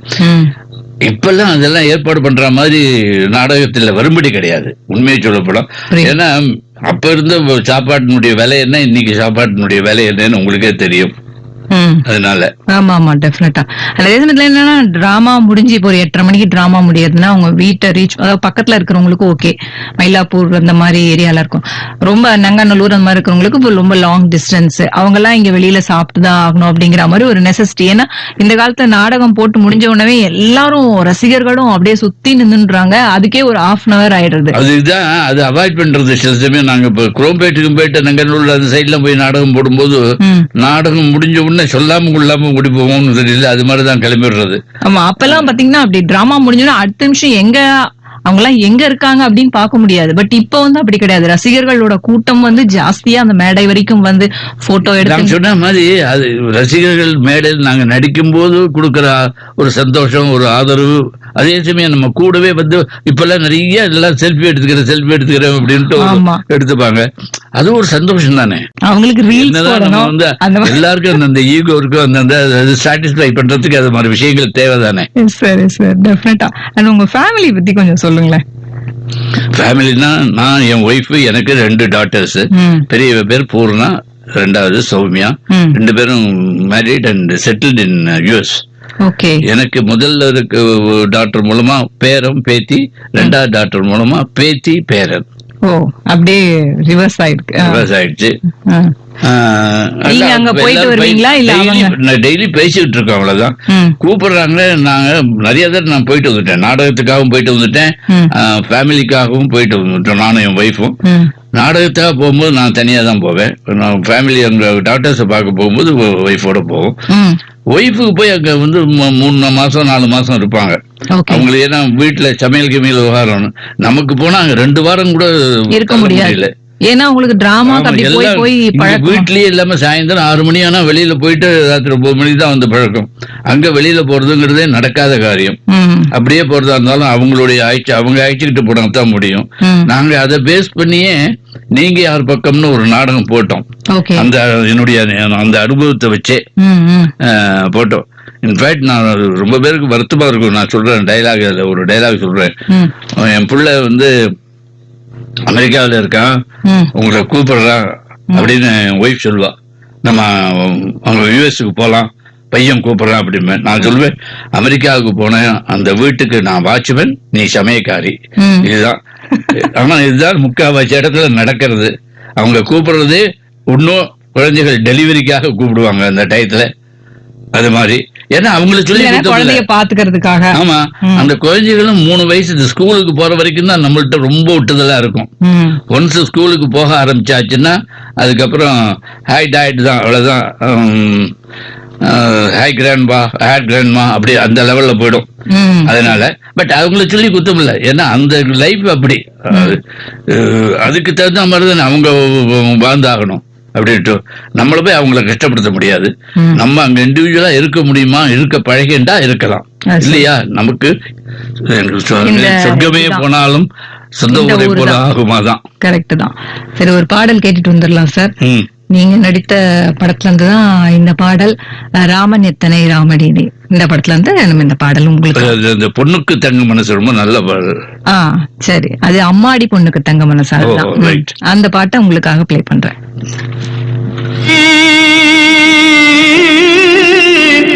பொண்ணுக்கு தங்க மனசு, பொங்குது சின்ன மனசு, கண்ணுக்கு 100 வயசு, அவ சொல்லுக்கு 4 வயசு, சொல்லுக்கு 4 வயசு. நிலையத்துல வந்து இணைந்திருக்கிறவர் கலைமாமணி காத்தாடி ராமமூர்த்தி அவர்களோட தான் நம்ம பேசிட்டு இருக்கோம். நிறைய விஷயங்கள் அவர் வந்து சுவாரஸ்யமா பேசிட்டு இருக்காரு. சார், இப்ப வந்து நீங்க வந்து நடிச்ச மேடை நாடகங்கள்ல பாத்தீங்கன்னா துப்பறியும் சாம்பு அப்படிங்கிறது இப்ப நம்ம போஸ்டர்ல கூட இன்னைக்கு போட்டிருக்கோம் அந்த பிக்சர். சோ அத பத்தியும் அண்ட் அப்புசாமிங்கிறது ஒரு கேரக்டர் பண்ணிருப்பீங்க, அது ஒரு தனி நாடகம். இத பத்தி நீங்க சொல்லுங்க சார். ஏன்னா எங்களுக்கு எல்லாம் இத பத்தி தெரியவே தெரியாது அண்ட் எங்கேயுமே அந்த நாடகங்களை பார்க்க முடியல. இப்ப அது துப்பறியும் சாம்புங்கிறது திரு தேவன் அவர்கள் ஆனந்த விடத்துல ரெகுலரா ஒரு தொடர்கதியா எழுதின்னு வந்த ஒரு கதை. அது கதையில படிச்சிருக்கோம். ஆமா, ரொம்ப பிரமாதமா இருக்கும். அதாவது அது வந்து அப்புறம் ட்ரிப்ளிகேன் ஃபைன் ஆர்ட்ஸ் கிளப்ல அதை நாடகமா போடணும்னு சொன்னோன்னா திரு தேவன் அவர்களே அதை வந்து நாடகமா மாத்தி எழுதி பண்ணி கொடுத்தாரு. அதே ட்ரிப்ளிகேன் ஃபைன் ஆர்ட்ஸ்ல ஷாம்பு நடராஜையர் அவர் தான் வந்து அந்த துப்பறியும் சாம்புவா பண்ணி, அதனாலேயே அவருக்கு ஷாம்பு நடராஜன்னே பேரு. Okay okay. ரொம்ப வருஷமா பண்ணி ரொம்ப அழகா பண்ணிட்டு இருப்பாரு. அவர் பண்ணி நான் நாடகம் பார்த்திருக்கேன். ஒரு பீரியடுக்கு அப்புறம் அவருக்கு வயசானதுக்கு அப்புறம் வந்து அவருக்கு வந்து பண்ண முடியாது. ஏன்னா அது என்ன ப்ராப்ளம்னா, அந்த டிராமாவில் முதல்ல உள்ள ஃபர்ஸ்ட் சீன்ல உள்ள நுழைஞ்சா கடைசி சீன் வரைக்கும் தொடர்ந்து நடிச்சுக்கிட்டே இருக்கக்கூடிய ஒரு சூழ்நிலை. அது மாதிரி பண்ணி ஆகணும். அதனால அவருக்கு கொஞ்சம் முடியாத இருந்த பீரியட்ல அந்த நாடகத்தை போடணும்னு அவர் வந்து என்ன நடிக்கிறியான்னு கேட்டார். ஏன்னா எனக்கு சாதாரணமா கொஞ்சம் மூக்கு கொஞ்சம் பெருசா இருக்கும். இன்னும் கொஞ்சம் ஆனா எக்ஸ்டென்ஷன் கொடுத்தாங்களோ. அதுக்கு மேல நான் பிளாஸ்டிக்ல மூக்கு ஒட்ட வச்சு கொடுத்துதான் பண்ணோம். கொஞ்சம் அது ஒரு வளைஞ்சா மாதிரி இருக்கணும்ங்கிறதுக்காக. அப்புறம் ஒரு பீரியடுக்கு அப்புறம் இப்பெல்லாம் பண்ணும்போது நான் அந்த வச்சுக்கிறது இல்லை. அதை வச்சுக்காமலே மூக்கு பெருசா வரா மாதிரியே பண்ணிட்டு. அவர் வந்து அதான் பண்ண வச்சாரு. அது நான் பண்ணினேன். அவ பண்ணும்போது ரிஹர்சல் போதே சொன்னேன், சரியா பண்ண, நல்லா பண்ண. நீ நல்லா பண்ணாலும் சரி, நல்லா பண்ணலைனாலும் சரி, எனக்கு தான் பேரு அப்படின்னு. என்ன சார் சொல்றீங்கன்னு. நீ நல்லா பண்ணா நடராஜன் உன்னை நல்லா தயார் பண்ணி விட்டுருக்கான்னு சொல்ல போறான். இதுல நிறைய பண்ணலைன்னா நடராஜன் மாதிரி பண்ணலைன்னு சொல்ல போறான். அதனால எப்படி இருந்தாலும் எனக்கு நல்ல பேரு அப்படின்னு. அப்புறம் பண்ணி முடிச்சு ஃபர்ஸ்ட் டே முடிச்சு ரொம்ப டென்ஷனா ரொம்ப பயந்துட்டே தான் பண்ணினேன். இந்த அளவுக்கு ஒரு பயம் கொடுத்தா மாதிரி பேசினா நிச்சயமா பயந்துனாலே பண்ணணும் இல்லையா? ஆமா. பட் அவர் சொன்னது உண்மைதானே. அந்த கேரக்டர் அவ்வளவு லைவா அவர் பண்ணி வச்சிருக்க கேரக்டர் பண்ணு. பட் ஆண்டவன் கிருபையாலும் சரி, அவருடைய ஆசையாலும் சரி, அது அன்னைக்கு நாடகம் ரொம்ப பிரமாதமா போச்சு. அவரே வந்து உள்ள வந்து என்னை கட்டி பிடிச்சிட்டு கலைக்கிட்டடா, பிரமாதம்டா. இது வந்து இன்ஃபேக்ட் நான் என்னையே உங்ககிட்ட பார்த்தேன் அப்படின்னு சொன்னாரு. அது ஒரு பெரிய, அதை விட அவார்டு என்ன இருக்கு அப்படின்னாரு. அதுக்கப்புறம் தொடர்ந்து பண்ணிக்கிட்டு தான். அதுல தானே வசனம் உங்களுக்கு ஞாபகம் இருக்கா சார்? யோசிங்க, அப்புறமா கூட நம்ம இது பண்ணி. சரி சரி. அதுல வச்சனம்னா வந்து அது வந்து தனியா சொல்லக்கூடிய வச்சனங்கள் வந்து அதாவது இப்ப தனி வீட்டுக்கு நகைச்சுவை மாதிரி வராது. அதுல இழந்து அதுலயே சேர்ந்து வரா மாதிரி இருக்கும். உதாரணமா ஜமீன்தார் வந்து கம்ப்ளைண்ட் பண்ண ஒருவர் தன்னுடைய வீட்டுல இருந்து ஒரு வைர நெக்லஸ் காணாம போச்சுன்னு. உடனே இன்ஸ்பெக்டர் கோபாலன், அதுதான் எனக்கு சகாயமா அங்க அந்த ஷாம்பு கேரக்டரோட போற ஒரு இன்னொரு கேரக்டர் இன்ஸ்பெக்டர் கோபாலன். அவர் வந்து என்கிட்ட சொல்லுவார், இந்த விஷயத்தை ரொம்ப ரகசியமா வச்சுக்கணும், வெளியில யாருக்கும் தெரியக்கூடாது. ஏன்னா ஜமீன்தார் வீட்டு நகை, அதனால இந்த விஷயம் எனக்கு, உனக்கு, ஜமீன்தார் இந்த 3 பேரை தவிர வேற யாருக்கும் தெரியக்கூடாது அப்படின்னு சொல்லுவார். நான் உடனே மன்னிக்கணும், அந்த திருடிட்டு போனானே அந்த திருடனுக்கு தெரியும் இல்லையோ அப்படிமே. இது மாதிரி அந்த சேர்ந்து வராம இருந்தா தனியா எடுத்து சொல்ற மாதிரி யோஜனை பண்ணா இன்னும் நிறைய வரும். ஆமா. பட் டியூ டு ஏஜ் இதான் சிலதெல்லாம் டகார்னு நினைவுக்கு வர மாட்டேங்கிறது. அதுக்கு மன்னிக்கணும். இல்ல பரவாயில்ல சார். அண்ட் இந்த அப்புசாமி கேரக்டர், அத பத்தி. அப்புசாமி கேரக்டர் ஜாரா சுந்தரேசன் அவர்கள் வந்து குமுதத்துல கிரியேட் பண்ணது. அது வந்து அது துப்பரி சாமு மாதிரி அதுவும் வந்து அதுதான் எனக்கு ரொம்ப பெருமை. 2 லைவ்லி கேரக்டர்ஸை நான் பண்ணியிருக்கேன். ஆமா. அது வந்து அதுக்கும் ஒரு மாதிரி மூக்கெல்லாம் ஒரு மாதிரி இருக்கும்ல சார், வயசான சப்ப மூக்கு தோற்றம், மாதிரி வரும். வயசான அதுக்காக அதுக்கு தோற்றம். என்னன்னா அது தலையில அந்த விக், அவருக்கு ஒயிட் ஹேர் விக் வந்து இது வச்சுட்டு அது ரொம்ப அருமையா அமைஞ்சது எனக்கு. ம். சீதா பாட்டி, ஆமா.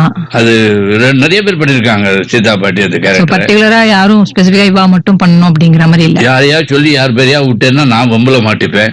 அதனால வந்து கூடிய மட்டும் அது எனக்கு ஞாபகம் இல்லாத பேரெல்லாம் நான் அவாய்ட் பண்ணிடுறது. ஓகே. அதனால நடிச்சவர்கள் எல்லாரும் என்ன மன்னிக்கணும். அது வந்து அது ரொம்ப கஷ்டமான ஒரு, அது வந்து நாடகமா போட முடியாது. ஏன்னா யாராவது சார் ஒரு எழுதிருக்கிறது எப்படின்னா ஒரு 3-4 சாப்டர் வரைக்கும் ஒரு கேரக்டரை கொண்டு வராம திடீர்னு ஒரு கேரக்டரை கொண்டு வருவார். அவர் எழுத்துல அந்த கேரக்டருக்கு பேக்ரவுண்ட கொடுத்துருவார். அதனால அந்த கேரக்டர் எப்பேற்பட்ட கேரக்டர் படிக்கிறவங்களுக்கு தெரியும். பட் நாடகத்துல அது மாதிரி கொண்டு வர முடியாது, கஷ்டமா இருந்தது. அப்புறம் அவர் ஜாராசாவே வந்து ஒரு மாதிரியா ஒரு எல்லாத்தையும் பண்ண முடியாதுன்னு அப்புசாமி படம் எடுக்கிறார் அப்படின்னு ஒரு சீரியல் பண்ணோம். ஓகே. பொதிகை தூர்தர்ஷனுக்காக தான் பண்ணோம். 13 வாரம். 13 வாரத்திலேயே அந்த அதான் அப்புசாமி படம் படிக்கிறார் மட்டும் தான் வரும். ஆமா வரும் தான், அது மட்டும் தான் வரும். அதாவது அதுல பாத்தீங்கன்னா அவருக்கு படம் எடுக்கணும்னு ஆசை. ஓகே. அதனால போய் காஷ்மீருக்கு எல்லாம் போய் படம் எடுக்கணும்னுட்டு காஷ்மீருக்கு போனா குளிருங்கிறதுக்காக அதுல நடிக்கிற ஆர்டிஸ்ட் எல்லாம் குளிர் தாங்கணுங்கிறதுக்காக ஒரு ஐஸ் கட்டி 5-6 வாங்கி வச்சு அது மேல ஒவ்வொருத்தரையும் நிற்க வச்சு எத்தனை நாள் நிக்கிறா அப்படின்லாம் கோமாளித்தனமா என்னென்ன முடியுமோ அதெல்லாம் பண்ணிருக்காங்க. அப்புறம் வச்சு ஷூட்டிங் நடந்து அன்னைக்கு முடிஞ்சு அன்னைக்கு வந்து இந்த நெகட்டிவ் பிலிம் வந்து வச்சிருப்பாங்க. இன்னைக்கு எடுத்த படம் எப்படி இருக்குன்னு பாக்கலாங்கிறதுக்காக அதை எடுத்து பிரிச்சு பார்த்துருவேன். நெகட்டிவ் பிரிச்சு பார்த்தா அது ஃபுல்லா எக்ஸ்போஸ் ஆயிடும், ஒண்ணுமே இருக்காது. புரியுது. இது மாதிரியான ஒரு அதே மாதிரி சாம்பு மாதிரியாவே ஒரு ஹியூமர் இன்சிடென்ட்டோடயே போகும். அது சைலண்டா பண்றது அது நம்மளுக்கு சிரிப்ப ஊட்டுற மாதிரி இருக்கும். Who is it? Don. 102.3 பாட்டுக்கு இதான் டான். Don. நம்ம வந்து நேரலையில் வந்து கலைமாமணி காத்தாடி ராமமூர்த்தி அவர்களோட பேசிட்டு இருக்கோம். Sir, welcome back to show again. இவ வந்து நம்ம பேசிட்டு இருந்த இந்த நேரத்துல உங்களை பார்த்தாவே வந்து ஒரு அப்பாவித்தனம் எப்பவுமே இருக்கும். ஆமா, ஃபேஸ் பார்த்தாலே வந்து அப்பாவியா இருக்கிறதுனால நிறைய பேர் வந்து உங்கள்ட்ட ஹெல்ப் கேட்பாங்களாம். நீங்களும் வந்து உடனே அதை செஞ்சு கொடுப்பீங்க அப்படின்னு வந்து நிறைய பேர் நான் சொல்லி கேள்விப்பட்டிருக்கேன். அத பத்தி உங்களோட கருத்து? நீங்களே சொல்லிட்டீங்களே, அதாவது அது நமக்கு வந்து உதவி பண்ண நிறைய பேர் தூக்கி விட்டுருக்கீங்க. அது வந்து பணம் காசு செலவில்லாத உதவிகள் எவ்வளவு வேணா பண்ணலாம், அது தப்பே இல்லை. பணம் காசு செலவு பண்றது நம்ம வந்து எந்த புத்துல எந்த பாம்பு இருக்குன்னு தெரியாது. எப்படி உண்மையிலேயே அவங்களுக்கு தேவைப்படுறதா இல்லையாங்கிறதுக்காக டைரக்டா சில விஷயங்கள் வந்து இப்ப யாருக்கா படிக்கணும் எடுக்கணும்னா கையில காசு கொடுக்கறது இல்லை. லயன்ஸ் கிளப் மூலமா இருந்தா எங்க எந்த ஸ்கூலு என்ன எதுன்னு சொல்லுங்க, அதுக்கு ஏற்பாடு பண்ணுவோங்கிற மாதிரி அது மறைமுகமா தான் செஞ்சுட்டு வரேன். ஏன்னா நம்ம செய்யறோம் தெரிஞ்சா முடிஞ்ச அளவுக்கு தான் நமக்கு முடியும். ஏன்னா இப்ப வெள்ளக்கு ஏத்த வீக்கமா தான் இருக்கணும் அப்படின்ட்டு. அதனால ஆனா முகம் பாக்குறதுக்கு ரொம்ப பரிதாபமா இருக்குன்னு சொன்னீங்களே, அது வந்து நானும் கண்ணாடியில பாத்துக்கும் போது எனக்கு ஒன்னும் தெரியல, என் பொண்டாட்டிக்கு அப்படி ஒன்னும் தெரிஞ்சதா எனக்கு தெரியல. நல்ல பாயிண்ட், வேணா வீட்டுல போய் கேட்டு. இல்ல சார், அதனாலதானே உங்களுக்கு அந்த மாதிரி ஒரு துப்பரியும் சாம்பு இந்த மாதிரி அப்புசாமி இந்த மாதிரி கேரக்டர் எல்லாம் பண்ண முடிஞ்சது இல்லையா? அது அப்படியே பொருத்தமா கனப்பொருத்தமா அது கேரக்டர் தகுந்த மாதிரி இருக்கு. அப்படி பண்ண விஷு அவர்கள் சிரித்து கொண்டு அழிக்கிறோம்னு பாத்தீங்கன்னா அது பெரிய சீரியஸ் கேரக்டர் பண்ணிருக்கோம். அதனால அந்த கேரக்டர் எப்படி இருக்கோ அதுக்கு தகுந்த மாதிரி நம்ம பண்றோம். மெயின்ல நாடகத்தை பொறுத்த வரைக்கும் முகபாவத்தை விட உங்களுக்கு மாடுலேஷன் ஆஃப் டைலாக்ஸ் தான் முக்கியம். ஏன்னா நாடகத்துல முதல் 2 ரோல் 3 ரோலுக்கு மேல உங்க முகம் கொஞ்சம் கொஞ்சமா தெரியாது. அப்படி இருக்கும்போது உங்களுடைய பாடி லாங்குவேஜ், உங்க கை அசைவு, உங்களுடைய வார்த்தைகளுடைய ஏற்றம் இறக்கம், இதை வச்சுதான் நீங்க வந்து என்ன சொல்லணும்னு நினைக்கிறீங்களோ அதை ஆடியன்ஸுக்கு சொல்ல முடியும். அதனால அதுல நீங்க சொன்ன மாதிரி பரிதாபகரமான மூஞ்சி கூட வில்லன் மூஞ்சி மாதிரி எங்க டைலாக் பேசும்போது அவங்களுக்கு தோணும்னு நினைக்கிறேன். நீங்க வந்து டைம்லி நல்ல காமெடி பண்ணுவீங்க. அதாவது ஒரு டிராமால ஒருத்தர் வசனம் மறந்து போயிட்டா கூட அதை அட்ஜஸ்ட் பண்ற மாதிரி ஏதாவது நீங்க பண்ணிடுவீங்க இல்லையா? நானும் மாத்திரம் இல்ல, நாடகத்தில் நடிக்கிறவங்க எல்லாருக்குமே இந்த குணம் இருக்கு, குணம் உண்டு. என்ன கேட்டீங்கன்னா, சாதாரணமா நாங்க ஸ்கிரிப்ட் படிக்கும் போது எங்க டைலாக் மாத்திரம் படிக்கிறது இல்லை, நாடகத்தை ஃபுல்லா தான் படிப்போம். முக்கால்வாசி பேர் அப்படித்தான். சில பேர் அவசரத்துக்காக வேணா அவங்க டைலாக் மாத்திரம் வந்து இல்ல சப்ஸ்டியூட் பண்ணும்போது வேணா அது மாதிரி அவங்க டைலாக் மாத்திரம் படிச்சுட்டு போவாங்க. வெளியே எல்லா நடிகர்களுமே வந்து நாடகத்தினுடைய எல்லா டைலாகையும் சேர்த்து படிப்பாங்க. அப்பதான் ஒண்ணு விட்டா கூட இவங்க எடுத்து அட்ஜஸ்ட் பண்ணி பேசிட்டு போறதுக்கான வாய்ப்புகள் வரும். அது எல்லா நாடகத்திலையும் நாடகத்துக்குன்னு உண்டான சிறப்பு அதுதான் எங்களுக்கு நகைச்சுவை. நான் உதாரணமா நாங்க படிதாண்டிய பதின்னு திரு கஜேந்திரகுமார் அவர்கள் எழுதிய நாடகம் ஒண்ணு, அதுல வந்து சென்டர் கேரக்டர் திருமதி SN பார்வதி அப்படின்னு அவங்கதான் பண்ணுவாங்க. அந்த கேரக்டர் பேர் லட்சுமி அம்மா. முதல் சீன்ல இருந்து கடைசி சீன் அவங்கதான் டாமினேஷன். அவங்கதான் வந்து ஒரு ஒரு கர்வம் பிடிச்ச ஒரு அம்மா கேரக்டர். அது மாதிரி எல்லாரையும் ஆட்டி படிக்கிற ஒரு கேரக்டர். நான் வந்து அவங்க வீட்டுக்கு மாப்பிள்ளை மாதிரி போற மாதிரி போய் அவங்கள திருத்துற மாதிரி கதை. இது வந்து நம்ம ஹேண்ட்லூம் எக்ஸிபிஷன்ல இந்த நாடகம் ஏற்பாடு பண்ணி நாங்க போடுறதுக்கு ஒத்துக்கிட்டோம். நாடகம் 7 மணிக்கு ஆரம்பிச்சு 9 மணிக்கு முடியணும். அவங்க வந்து மறுநாள் சேலத்துல அவங்களுக்கு ஷூட்டிங் சூப்பர் ஸ்டாரோட நினைக்கிறேன். சேலத்துக்கு ராத்திரி இங்கிருந்து 11 மணிக்கு வண்டி இருக்கு. அந்த வண்டியில போறதா பிளான் பண்ணி டிக்கெட் எல்லாம் வாங்கியாச்சு. நாடகத்தை முடிச்சுட்டு நான் சொன்னேன், நான் உங்களுக்கு ஸ்டேஷனுக்கு அனுப்புறதுக்கு ஏற்பாடு பண்ணிடுறேன், நீங்க போங்கன்னு. அவங்களும் ஸ்ரீலலிதாங்கிறவங்க தான் எங்கிட்ட லாங் ஸ்டாண்டிங்கா 19 வருஷம் எங்க குழுவில் நடிச்சுட்டு இருந்தாங்க. ரொம்ப பெரிய 2 பேரும். அப்படி வந்து ஒரு டைமிங் சரி, ஒரு டிசிப்ளின் சரி, அந்த நாடகத்து மேல அவ்வளவு ஈடுபாடும் சரி. அந்த அம்மாக்கு என்ன ஷூட்டிங் இருந்தாலும் எப்படி இருந்தாலும் கரெக்டா 6 மணிக்கு ஸ்டேஜுக்கு வந்துருவாங்க. ஜெயலலிதாவா? ஸ்ரீலலிதா. இன்னொன்னு SN பார்வதி இப்போ இருக்காங்க, நடிச்சுட்டு இருக்காங்க. படத்துல நிறைய படங்கள்ல பண்ணிருக்காங்க. அது இந்த ஹேண்ட்லூம் எக்ஸிபிஷன்ல இந்த படிதாண்டிய பத்தி நாடகம் அதுல. ஆனா அன்னைக்கு வந்து 7 மணிக்கு ஆரம்பிக்க வேண்டியது, யாரோ ஒரு மந்திரி வந்து ஏதோ பேச போறாரு, பேசினதுக்கு அப்புறம் நாடகத்தை ஆரம்பிக்கலாம் அப்படின்னாங்க. சரின்னு வெயிட் பண்ணி பார்த்தோம் 8 மணி 8:30 மணி வரைக்கும் மந்திரி வரல. நாங்க நாடகத்தை ஆரம்பிச்சிடலாம். அவங்க நாடகத்தை ஏற்பாடு பண்ணவங்களுக்கு ஒண்ணும் பண்ண முடியும், ஏன்னா கவர்மெண்ட் ஃபங்க்ஷன். மந்திரி வரேன்னு சொன்னா அது வந்து வெயிட் பண்ணித்தான் ஆகணும். கடைசியில ஒரு 9 மணிக்கு மேலதான் அவர் வந்தாரு, வந்து பேச ஆரம்பிச்சிருக்காரு.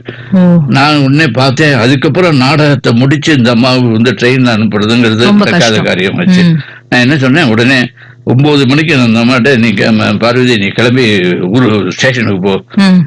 அவ போக மாட்டேங்கிறா. இப்போ நான் போயிட்டு எப்படி சார் நாடகம் நடக்கும்? நான் முடிய இன்னும் சென்ட்ரல் கேரக்டர் எவ்வளவு டைலாக் இருக்கு, எல்லாம் பேச முடியாது, நான் போக மாட்டேன். நான் சொல்ல, நாளைக்கு உனக்கு அங்க ஷூட்டிங், அது உனக்கு தொழில். எங்கிட்ட நான் கொடுக்கறது பேசாத காசு, இது ஒன்றும் பிரயோஜனம் இல்லை. உன்னுடைய தொழிலை நான் கெடுக்க விரும்பல, உன்னை அனுப்புறேன்னு சொன்னேன், வாக்கு கொடுத்துருக்கேன், என் வாக்கை நான் காப்பாற்றணுங்கிற எனக்கு தோன்றது, அதனால கிளம்பி போனேன். ரொம்ப ஹெசிடேட் பண்ணி வேற வழி, ஏன்னா 9 அவர் பேசிக்கிட்டே இருக்காரு, அவர் ஒன்றும் முடிக்கிறதா இல்லை. கிளம்பி 9:30 மணிக்கு கிளம்பி அவங்க அனுப்பிச்சிட்டேன். எல்லாருக்கும் என்ன தைரியத்துல நான் அவங்களை அனுப்பிச்சேன் அப்படின்னுட்டு எனக்கு அந்த டயத்துல அசட்டு தைரியம் தான் தோணித்து அனுப்பிச்சிட்டேன். ஏன்னா வழியில் அவங்களுடைய வாழ்க்கையினுடைய எதிர்காலத்தையே நம்மளால ஸ்பாயில் ஆகக்கூடாதுங்கிற எண்ணம். நல்ல வேளை அந்த டயத்துல அந்த எழுதின ஆசிரியர் கஜேந்திரகுமார் இருந்தார்.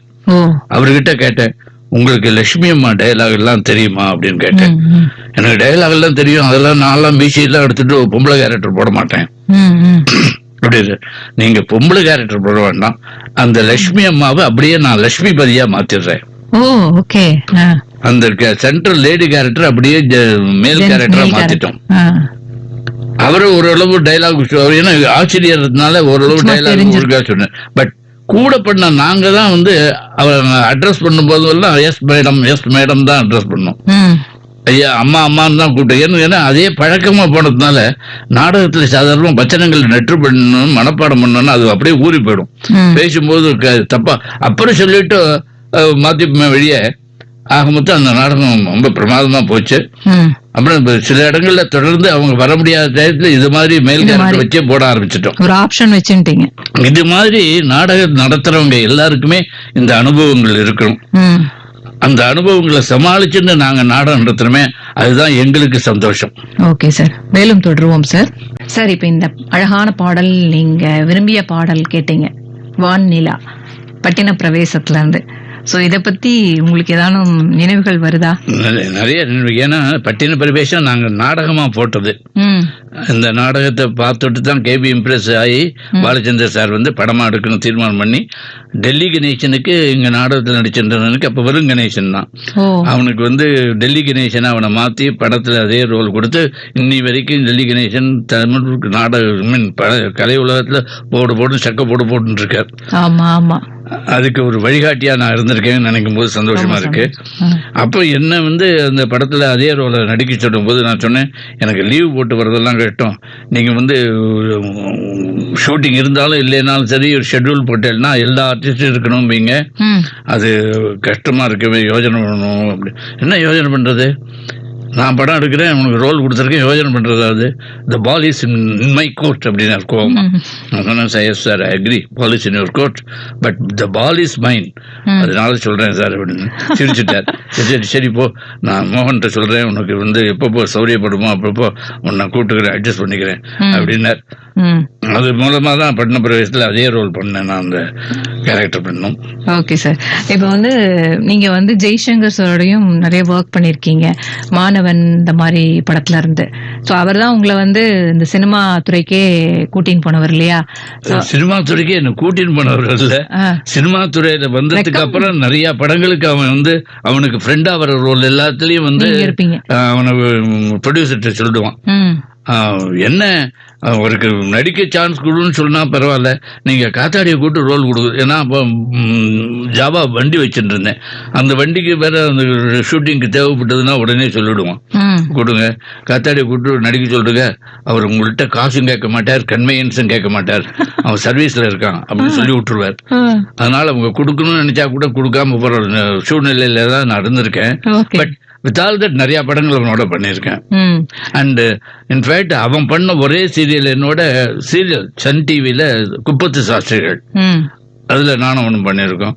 அதுலயும் என்ன பண்ணுவான், அவன் டைலாக் நிறைய இருந்ததுன்னா அதுல கொஞ்சம் சொல்லிட்டு பாக்கியெல்லாம் நீ சொல்லிடு அப்படிங்கிற மாதிரி அட்ஜஸ்ட் பண்ணி தான் பண்ணிட்டு வந்தோம். ஓ அப்படியா? அண்ட் அதே சமயத்துல இவர் உங்களுக்கு சினிமா துறையிலன்னா நாடகத்துறையில பாத்தீங்கன்னா கிரேசி மோகன் சார். அவன் மாதிரி ஹியூமரிஸ்ட் வேற யாரும் கிடையாது, பேசும்போதும் சரி எழுதும் போதும் சரி. ஆனா என்ன எழுதுறதுன்னா கிட்டத்தட்ட ஒரு எப்படித்தான் எழுதுறானோ, எங்களுக்கு நாடகத்துக்கே மொத்தம் 70 பக்கம் தான் ஒரு தேவைப்படும்.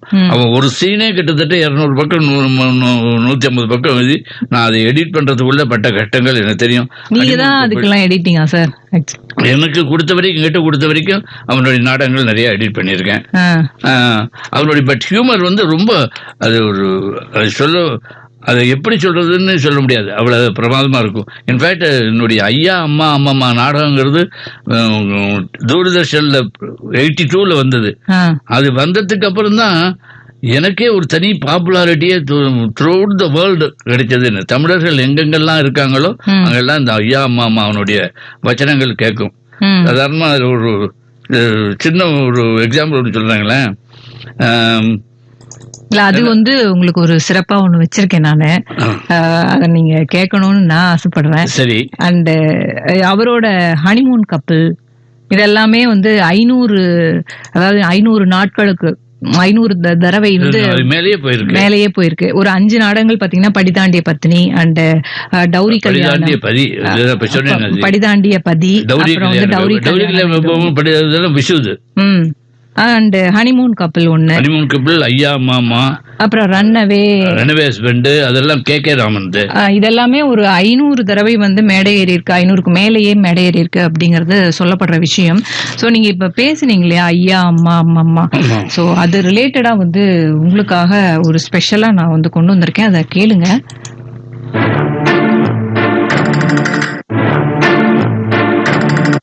அண்ட் சார் கூட நம்ம கலைமாமணி காத்தாடி ராமூர்த்தி அவர்களோட பேசிட்டு இருக்கோம். சார், உங்களுக்காக நான் ஒன்னு ஸ்பெஷலா ப்ளே பண்ணணும் அப்படின்னு சொல்லி. அதுக்கு முன்னாடி இந்த மாணவன் படத்துல இந்த பாட்டை பத்தி நான் ஒன்னு சொல்றதுக்கு ஆசைப்படுறேன். என்ன கேட்டீங்கன்னா, இதுல நாங்க 4 பேர் தான் முதல்ல இந்த பாட்டு டான்ஸ் ஆடுறதா இருந்தோம். தங்கப்ப மாஸ்டர் தேவர் பிலிம்ஸ் மாடியில எங்களுக்கு ரிஹர்சல் வச்சாங்க. தங்கப்ப மாஸ்டர் சொல்லி கொடுத்தாரு. ஆனா 4 பேர், எங்க 4 பேருக்கும் தாள ஞானமோ அல்லது சங்கீத ஞானமோ சுத்தமே கிடையாது. நீங்க நிறைய கச்சேரிக்கெல்லாம் போறீங்களே, அது வரை அது அடுத்த இது சொல்லி பார்த்தார். அவர் 1 2 நான் ஒரு மாதிரி ஆடுறேன், இன்னும் பக்கத்துல செல்வராஜ் ஒரு மாதிரி ஆடுறான், அப்புறம் கூட நடிச்சவங்க வேற சோமு ஒரு மாதிரி ஆடுறான், அப்படி எல்லாம் இருந்தது. அவர் கிட்டத்தட்ட ஒரு 3/4 மணி நேரம் ட்ரை பண்ணார். அவரால் முடியல. நேர தேவர்கிட்ட எங்களை அழைச்சு பண்ணார். சார், இவங்களுக்கு டான்ஸ் சொல்லி கொடுத்தேன்னா எனக்கு டான்ஸ் மறந்து போயிடும், அதனால இவங்களை வச்சுட்டு நீங்க இந்த ஷூட்டிங்க 1.5 நாள்ல முடிக்கணும்ன்றீங்க, இந்த சாங்க முடியாது. அவருக்கு பண்ணித்தான் ஆகணும். எல்லாம் டேம், சாத்தனூர் டேம்ல எல்லாம் ஏற்பாடு பண்ணியாச்சு. ரொம்ப அழகா இருக்கும், அப்படியே பண்ணித்தான் ஆகணும் அப்படின்னு தேவரை சொல்லவே வேற வழி இல்லை. எங்ககிட்ட ஒரு பையன் இருக்கான், அவனை ஆட சொல்லுவோம். பிஜிஎம்முக்கு, அதாவது பேக்ரவுண்ட் மியூசிக்கு இவங்களை யூஸ் பண்ணிப்போம், மெயின் சாங்குக்கு அவங்கள யூஸ் பண்ணிப்போம். யார் அந்த பையன்னா திரு கமலஹாசன் அவர்கள். சரி, லேடி ஆர்டர் யாருன்னா குட்டி பத்மினி. நீங்க பாத்தீங்கன்னா மாணவன் படத்துல கமலஹாசனும் குட்டி பத்மினியும் அந்த ஒரு சாங்ல மாத்திரம்தான் இருப்பாங்க. பாக்கி படம் முழுவதும் இருக்க மாட்டாங்க. அந்த இன்சிடென்ட் அதுக்கு அது பெரிய விஷயம்.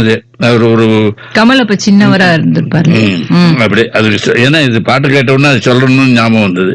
சொல்லுங்க நீங்க என்ன. எனக்கு உங்களுக்காக ஒரு ஸ்பெஷல் ஒன்னு இது பண்ணிருக்கேன், அதை இப்ப கேட்க போறீங்க நீங்க. இந்த கம்பெனிக்கு நான் மேனேஜர், இவா 2 பேரும் நேற்று மேனேஜர். ஏன் சார் மேனேஜர் இருந்து இவன் ஏன் உங்க 2 பேரும் பார்த்தா பயப்படுறாரு? ஜெகநாதன், சாரி ரொம்ப ஆசைப்படுறாரு. ஏற்கனவே உங்க 2 பேரையும் பார்த்து நான் பயந்து மிரண்டு இருக்கேன். இனிமேல் அவருக்கு நான் பயப்படணுமா? இந்த விஷயம் சாரிக்கு தெரியறதுனால இதை வச்சுட்டு அவர் உங்க மேல பிளாக்மெயில் பண்ண போற. பத்தியா நீ ஏன் பிளாக்மெயில் அதுக்குன்னு சொல்லி கொடுத்துருவ போல இருக்க. அப்படியே பிளாக்மெயில் பண்ணதா இருந்தா கூட யாருக்கிட்ட போய் சொல்லி பிளாக்மெயில் பண்ணணும் அப்படிங்கிற விஷயம் சாரிக்கு தெரியாது. நம்ம என்ன ஜெனரல் மேனேஜர்கிட்ட போய் சொல்லுங்க நான் சொல்ல போறோம். ஆனா ஒண்ணும் உமா பத்தி தாறுமாற ஒரு லெட்டர்ல எழுதி நம்ம ஜெனரல் மேனேஜருக்கு போஸ்ட் பண்ணிக்கலாம். ஆனா அதுக்கு ஜெனரல் மேனேஜர் அட்ரஸ் என்ன அப்படின்னு யாருக்கு தெரியாது. நம்பர் 5 பைனாப்பிள் ஸ்ட்ரீட் நம்ம சொல்லப்படாது. கரெக்ட். ஐயோ பாத்தியா, நீ போற பக்கம் பார்த்தா என்ன எப்படி எப்படி எல்லாம் மிரட்டலாம் அப்படின்றது அவருக்கு ஒரு லிஸ்டே போட்டு கொடுத்துரு போல இருக்கு. கவலைப்படாதீங்க சார், உங்க பத்தி தாறுமாற எழுதி நம்ம 5 பைனாப்பிள் போஸ்ட் பண்ண மாட்டேன். Thank you very much. நேரா போய் சொல்லிடுவேன். ஐயோ ஏன்னா என் வீட்டு நம்பர் 6 பைனாப்பிள். உங்க ஜிஎம் வீட்டுல 4 கிழமை விஷயம் சொன்னா நான் தான் சமையல். அதை விடுங்க சார், இவர் ஏன் உங்க 2 பேரை பார்த்தா பயப்படுறாருன்னு சொல்லவே இல்லையே. சொல்லுவார் என்ன அவ்வளவு அவசரம்? அது ஒண்ணும் இல்ல சாரி, எங்க ஆபீஸ்ல இந்த போல்ட் நெட் எல்லாம் மேனுபேக்சர் பண்றோம். சரி, இந்த போல்ட் நெட் சரியாவே மார்க்கெட்ல விலை போகல. இது சேல்ஸ் ஆபீஸ், இதுக்கு இவர் மேனேஜர். பார்த்த சரி போல்ட் நெட் தான் விற்கலையே அப்படின்னு ஆபீஸ்ல சப்ளை பண்ற ரிப்பன், கார்பன், பேனா, பென்சில் இது எல்லாத்தையும் இது திருட்டுத்தரமா சொந்த உபயோகத்துக்கு விற்க ஆரம்பிச்சு. எங்களுக்கு ஆபீஸ்ல ஒரு கிரிப் வேண்டாமா? அவர் இஷ்டம் போல திருடத்துக்கு அலோவ் பண்ணோம். என்னென்னைக்கு திருந்தார், என்னென்ன ஐட்டம் திருந்தார் எல்லாத்தையும் ரெஜிஸ்டர் எழுதி வச்சிருக்கோம். ஆசாமி மாசமா மாட்டிக்கிட்டேன். ஒரு நாள் காலம்பரம் ஒரு 9:30 மணி 10 மணி சுமாருக்கு ஆபீஸ் பக்கம் வந்து பாருங்க. ஒரு 30-40 பள்ளிக்கூட பசங்க பேனாவை திறந்து வச்சு நிற்கும். இது ஆபீஸ் இங்க பாட்டுல இருந்து இங்க எடுத்து போட்டுட்டு 5 பைசா கலெக்ட் பண்ணிக்கும். என்ன சார் இது மேனேஜர் ஏன் இப்படி ஊழல் செஞ்சு மாட்டிக்கிறீங்க சார்? கம்பெனியில கொடுக்குற சம்பளம் சாப்பாட்டுக்கே போடல, அப்புறம் குழந்தைகளோட படிப்பு எஜுகேஷன் இருக்கு. அது என்ன அப்புறம் படிப்பு அப்புறம் education? Tamil medium English medium இல்லையா? அது நீங்க இதை ஒன்றும் பெருசா எடுத்துக்காதீங்க, இதெல்லாம் ரொம்ப சர்வ சாதாரணம். சரி வரும். சோ இப்ப நம்ம இந்த வசனத்தை நீங்க கேட்டீங்க, இதனோட உங்களுக்கு பழைய காலம் எல்லாம் நினைவு வந்திருக்கும். ஆமா, இது அதே நான் சொன்னேன், ஐயா அம்மா அம்மாவில இந்த கிரேசி மோகன் இது அதுதான் அது சொல்ல வந்தேன் நானு. அதுக்குள்ள நம்ம கொஞ்சம் அதுல இன்னும் எனக்கு ரொம்ப பிடிச்ச ஒரு விவகாரம் என்னன்னா, அதுல ஹஸ்பண்ட் ஒய்ஃப் வெளியில போயிட்டு வந்த உடனே ஹஸ்பண்ட் சோஃபால உட்காருவார். ஏன் ஹாலில் உட்காந்துட்டு வாக்கிங் போயிட்டு வந்தாச்சு உள்ள வர வேண்டியது ஒய்ஃப். ஹஸ்பண்ட் இது இந்த வாக்கிங் போயிட்டு வந்த உடனே மாட்டுப்பொண்ணு 2nd டோஸ் காஃபி தரேன் அப்படின்னு சொன்னான். கொஞ்சம் வெயிட் பண்ணு, காஃபி வரும் குடிச்சிட்டு வரேன். உங்களை யாரு அவள்கிட்ட போய் காஃபி கேட்கறேன்? அவ காஃபியில விஷத்தை கலந்து கொடுத்தாலும் கொடுத்துருவா. நீங்க வாங்க, நானே உங்களுக்கு காஃபி கலந்து தரேன் அப்படின்னு உடனே ஜானகி காஃபியில தான் விஷத்தை கலந்துருவா, மங்களம் காஃபி கலந்தாலே விஷமா விஷமா இருக்கும். தான் இருக்கும் அப்படின்ட்டு வரும். அது மாதிரி ஃபுல்லா out and out family matters வச்சு எழுதின ஒரு அவரோட நாடகம். டச்சே வந்து இந்த ஜானகி அந்த அது அவருக்கு அது எங்களுக்கு ரொம்ப சௌரியம். ஆ. வேற வேற நாடகங்கள் போடும்போது பேரு மாறி மாறி இருந்ததுன்னா கன்ஃபியூஸ் ஆகாம இருக்கிறதுக்கு நாங்க ஃபாலோ பண்ற ஒரு ட்ரிக். எங்க இப்போ நாடகங்கள் எல்லாத்துமே எனக்கு சிவராமன் தான் பேர் வைப்பாங்க. SL நானவர் தான் எழுதுறாரு எங்களுக்கு இப்போ. Okay. அவர் அப்படிதான் பேர் வைப்பார். இப்ப வந்து எங்க எல்லா கேரக்டருக்குமே அதான் இருக்குமா சார்? மேல் கேரக்டருக்கு ம். எல்லா நாடகத்திலயும் எல்லா கேரக்டருக்கும் வராது. அதான். எல்லா நாடகத்திலயும் அதே எல்லா கூடிய மட்டும் அதே ப்ரீவியஸ் நாடகத்துல என்ன பேர் வச்சோமோ அதே பேரை கேரக்டருக்கு வச்சா நாடகத்தை மாத்தி மாத்தி போடும்போது கன்ஃபியூஷன் இல்லாம இருக்கும். இல்லைன்னா ஒரு நாடகத்து பேரை மறந்து போய் சொல்லிட்டோம்னு வச்சுங்க, ஆமா. அது கஷ்டமா போயிடும் மட்டும். இப்ப எங்களுடைய குழுவை வந்து நான் வந்து ஜாஸ்தி அட்மினிஸ்ட்ரேஷன்ல இல்லை, நான் கொஞ்சம் ஒதுங்கி இருக்கேன். ஏன்னா பிகாஸ் ஆஃப் ஏஜ் சொல்லிங்க, இல்லைன்னா ரெஸ்பான்சிபிலிட்டியை விட்டுடலாங்கிறதுக்காக. But you are also too young. என்னுடைய நெபியூ S. சீனிவாசன் இருக்கார், அவரும் SL நானும் இவங்க 2 பேரும் தான் பாத்துக்கிறாங்க இப்போ. நான் ஒரு தடவை ஒரு இதுல வந்து பார்த்தேன், ஐ திங்க் 2022 நினைக்கிறேன். கிரேசி கிரியேஷன்ஸ் அவருக்கு வந்து உலகநாயகன் கமலஹாசனை வந்து இன்வைட் பண்ணியிருந்தாங்க வாணி மஹாலுக்கு. இப்ப நான் ஒரு ஓரமா நின்றுட்டு இருந்தேன் நானு. நீங்க வந்து ஒரு 6:30 வராருன்னா 6:15 வந்தீங்க. ஸ்கூட்டர் ஓட்டின்னு ஒரு ஃபிளாரல் ஷர்ட்டோட அப்படியே சின்ன பையன் வந்து இறங்குற மாதிரி இறங்கினீங்க. ஆச்சரியமா இருந்தது. இன்னமும் நான் 2 வீலர் தான் மேக்சிமம் யூஸ் பண்றேன். ஏன்னு கேட்டீங்களா, யூ ஆர் சேவிங் டைம். இன்னைக்கு இருக்கிற டிராபிக்ல அப்படி இருக்குது. கார் எடுத்துட்டு போனா முதல்ல பார்க்கிங் பெரிய ப்ராப்ளமா இருக்கு. ரொம்ப எங்கேயாவது நல்ல தெரிஞ்ச இடம் பார்க்கிங் இருக்குன்னு தெரிஞ்சா தான் கார் எடுத்துட்டு போறது. Otherwise I prefer 2 wheeler. அந்த நாடகங்கள் தவிர நீங்க வந்து சீரியல்ஸ் எல்லாம் பண்ண ஆரம்பிச்சிருக்கீங்க. இப்ப பவித்ரா அவங்க பேத்திலாம் எப்படி இருக்காங்க? பிரியமான தோழி, பாண்டவர் எல்லாம், இது 2 பண்ணிருக்கேன். இப்போ சமீபத்துல இதுக்கு முன்னாடி நிறைய சீரியல் பண்ணிருக்கேன். இப்ப பண்ணிட்டு வருது இது ஸ்கூல் ஆபீஸுக்கு போற மாதிரி. இதுவும் second half of the month 16ஆம் தேதியில இருந்து 30ஆம் தேதி வரைக்கும் அவங்க டேட். ஆமா, அதுக்கு டப்பிங் இதெல்லாமே நீங்க உங்க பிஸி ஷெட்யூலா போயிட்டு இருக்கோம் இல்லையா? அது பிஸியா இருந்தா ஒரு விதத்துல நல்லது தானே. ஓகே. ஆனா அதே சமயத்துல சோசியல் மீடியாலயும் வந்து ரீசெண்டா நீங்க ஒரு பண்ணிருக்கீங்க கர்மா அப்படிங்கிற மாதிரி. அதுல வந்து ஒரு டிஃப்ரெண்ட் கேரக்டர் பண்ணிருந்தீங்க. அது இப்போ உங்களுக்காக நான் ப்ளே பண்றேன், கேளுங்க. அவா சித்தி, அதாவது எங்க அப்பாவோட அம்பி பொண்டாட்டி தான் அந்த ருக்கு. அவளை பார்த்த உடனே எனக்கு பேச்சே வரல. அப்படியே உடம்பெல்லாம் படபடன்னு இருந்தது. ஏன்னா இப்பதான் முதல் தடவையா அவளை பார்க்கிறேன். 14 கம்பெனிகளுக்கு அதிபதியா இருந்தும் ஒரு படாடோபமும் இல்லாம எளிமையா சகஜமா பேசினா. I know. That's what makes her so great. In fact, நாங்க எல்லாருமே ரொம்ப இமோஷனல் ஆயிட்டோம். இதுல இன்னொரு இன்ட்ரெஸ்டிங் சோ இதை நீங்க கேட்டிருப்பீங்க சார். இந்த கர்மா அதுல வந்து நீங்க ஒரு டிஃப்ரெண்டாவே ஒரு என்ன சொல்றது, ஒரு பேராலிட்டிக் அட்டாக் வந்த மாதிரி. ஆமா, ஒரு கை இல்ல விளங்காது, ஒரு திக்கி பேசுற மாதிரி. அது வந்து ரொம்ப அழகாவே நீங்க அப்படியே அந்த ரியலா எப்படி அவங்க பண்ணுவாங்களோ அது மாதிரியே நீங்க தத்ரூபமா பண்ணியிருந்தீங்க. அந்த இது வந்து எப்படி உங்களுக்கு தட் இஸ் அது மாதிரி நடிக்கணும்னு எப்படி தோணிட்டு? நடிகர்னு வந்து சொல்லி கேரக்டர் இது மாதிரி கேரக்டர்னா அதுக்கு நம்ம கொஞ்சம் இமேஜின் பண்ணி காமிச்சோம். அது டைரக்டருக்கு ஓகேன்னா அது ஓகே. இதை விட தி ஜானகிராமனுடைய ஒரு வயசான கேரக்டர் அது ஒன்று பண்ணது. அதுலயும் எப்படிதான் அது அப்போ வந்து கிட்டத்தட்ட இவ்வளவு வயசு இல்லை, கொஞ்சம் வயசுக்கு. ஆனால் அது ஒரு 85 வயசு கேரக்டர் மாதிரி, இப்போ இருக்கிற வயசு கேரக்டர் மாதிரி. அப்போ என்னென்ன அந்த வயசுல என்னென்ன வருமோ அதெல்லாம் கொண்டு வந்து ஸ்டேஜ்ல பண்ணோம். அதுக்கு நல்ல பேர் கிடைச்சது. அது டிஃப்ரெண்ட் கேரக்டர் அப்பப்போ பண்ணோம். பட் ஆடியன்ஸுக்கு வந்து நல்லா இருக்குன்னு இப்போ சொல்லுவாங்க. But they want me to do only lighter roles, அப்படி அது மாதிரி தான். So I will go with audience. ரசிகர்கள் தான் எனக்கு முக்கியம். ஆமா டெஃபினட்டாவே சார். ஸோ கலைமாமணி காத்தாடி ராமமூர்த்தி அவர்களோட தான் நம்ம நேரலையில் இருக்கோம். இப்போ சங்கீத நாடக அகாடமி வந்து ஒரு விருது கொடுத்தாங்களே சார் டெல்லியில, அமிர்த் புரஸ்கார். அந்த அவார்டு பத்தி சொல்லுங்களேன் சார். அதாவது 75வது சுதந்திர தினத்தை இன்னைக்கு 75 வயசுக்கு மேற்பட்டு நல்ல கலைஞர்கள், இதுவரைக்கும் சென்னை மத்திய அரசாங்கத்தால் கௌரவிக்கப்படாத கலைஞர்கள் கிட்டத்தட்ட ஒரு 75 பேருக்கு அங்கே த்ரூஅவுட் இந்தியாவிலேருந்து வெவ்வேறு மாகாணங்கள்லேருந்து கூப்பிட்டு அவார்டு கொடுத்தாங்க. அதில் நம்ம தமிழ்நாட்டிலிருந்து 4 பேர் போனால் அதில் நான் ஒருத்தன். இந்த அவார்டு கிடைச்சது, அதுவும் வைஸ் பிரசிடென்ட் கையால் கிடைச்சது. ரொம்ப சந்தோஷமாவே இருந்திருக்கு. அண்ட் வந்து இதுக்கு அதுக்காக தான் அதுல அந்த அவார்டு உங்களுக்கு கிடைச்சது ஒரு பெரிய பாக்கியம். ஆமா, அது நடிப்புக்காக எனக்கு தமிழ் நாடக மேடைக்காக கிடைச்சது. நீங்க வந்து இப்போ நாடகத்துல நடிக்கும்போது சில வசனங்கள்லாம் மறக்கக்கூடிய நிலையில கூட இருக்கலாம். ஏன்னா நம்மளுக்கு அன்னைக்கு எப்படி நம்மளுடைய கரெக்ட் வச்சனங்கள் மறக்கணுங்கிறதுக்காக மறக்கிறது இல்ல. நம்ம வச்சனங்கள் பேசும்போது சைட்ல இருந்து ஏதாவது கையாட்டி அடுத்த சீனுக்கு வர வேண்டிய வரல, அது மாதிரி ஏதாவது சொல்லும் போது நாம நாடகத்தை நடத்துறவங்க நமக்கு சில பொறுப்புகள் இருக்கிறதுனால அப்படி டைலாக் ஸ்லிப் ஆறது உண்டு. அந்த ஸ்லிப் ஆகும் போது என்ன பண்றது, அது அங்கதான் நம்ம மேடையினுடைய அனுபவம். அது ஸ்லிப் ஆனது நமக்கு மாத்திரம்தான் தெரியற மாதிரி சமாளிச்சுட்டு மேற்கொண்டு நடிச்சுட்டு போறது, அது நம்மளுடைய சாமர்த்தியம். அது ஆண்டவன் புண்ணியத்தினால அது கொஞ்சம் நமக்கு நிறையவே உண்டு. அதனால கொஞ்சம் சொன்னதையே திருப்பி திருப்பி சொல்ற மாதிரி சொல்லி மாதிரி சமாளிச்சுட்டு போயிடுவோம். டைம்லி உங்களோட டயலாக் இதுதான், அது வாஸ்தவம். அது ஒரு சிறப்பான விஷயம். அண்ட் நீங்க உங்களோட நாடக விஷயமா ஃபாரின் கண்ட்ரீஸ்க்குலாம் எதுக்கெல்லாம் போயிருக்கீங்க சார்? அநேகமா வந்து நான் சைனா, ரஷ்யா, அது தவிர பாக்கி எல்லா இடங்களுக்கும் நாடகத்தை போயிருக்கோம்.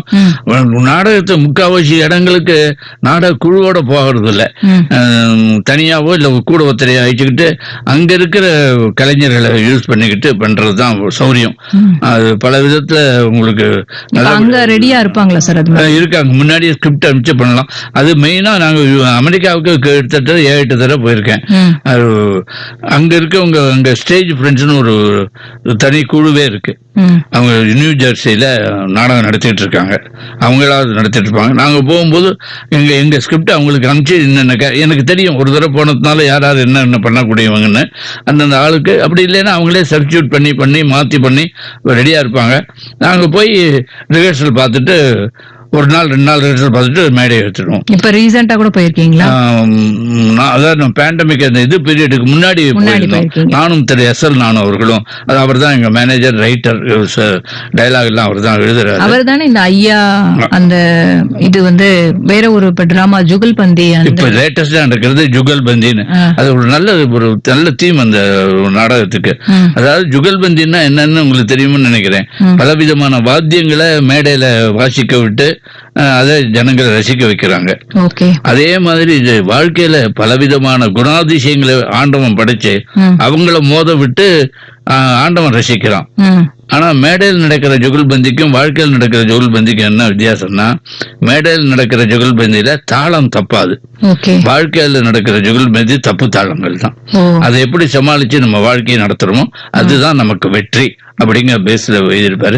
அவர் நல்ல ரைட்டர், நல்லா எழுதக்கூடியவர். அவர்தான் அவருடைய நீங்க நிறைய நாடகங்கள் இப்ப கிட்டத்தட்ட எங்களுக்கு 30 நாடகம் எழுதியிருக்காரு. இன்னும் தொடர்ந்து அவர் தான் எழுதுவாரு.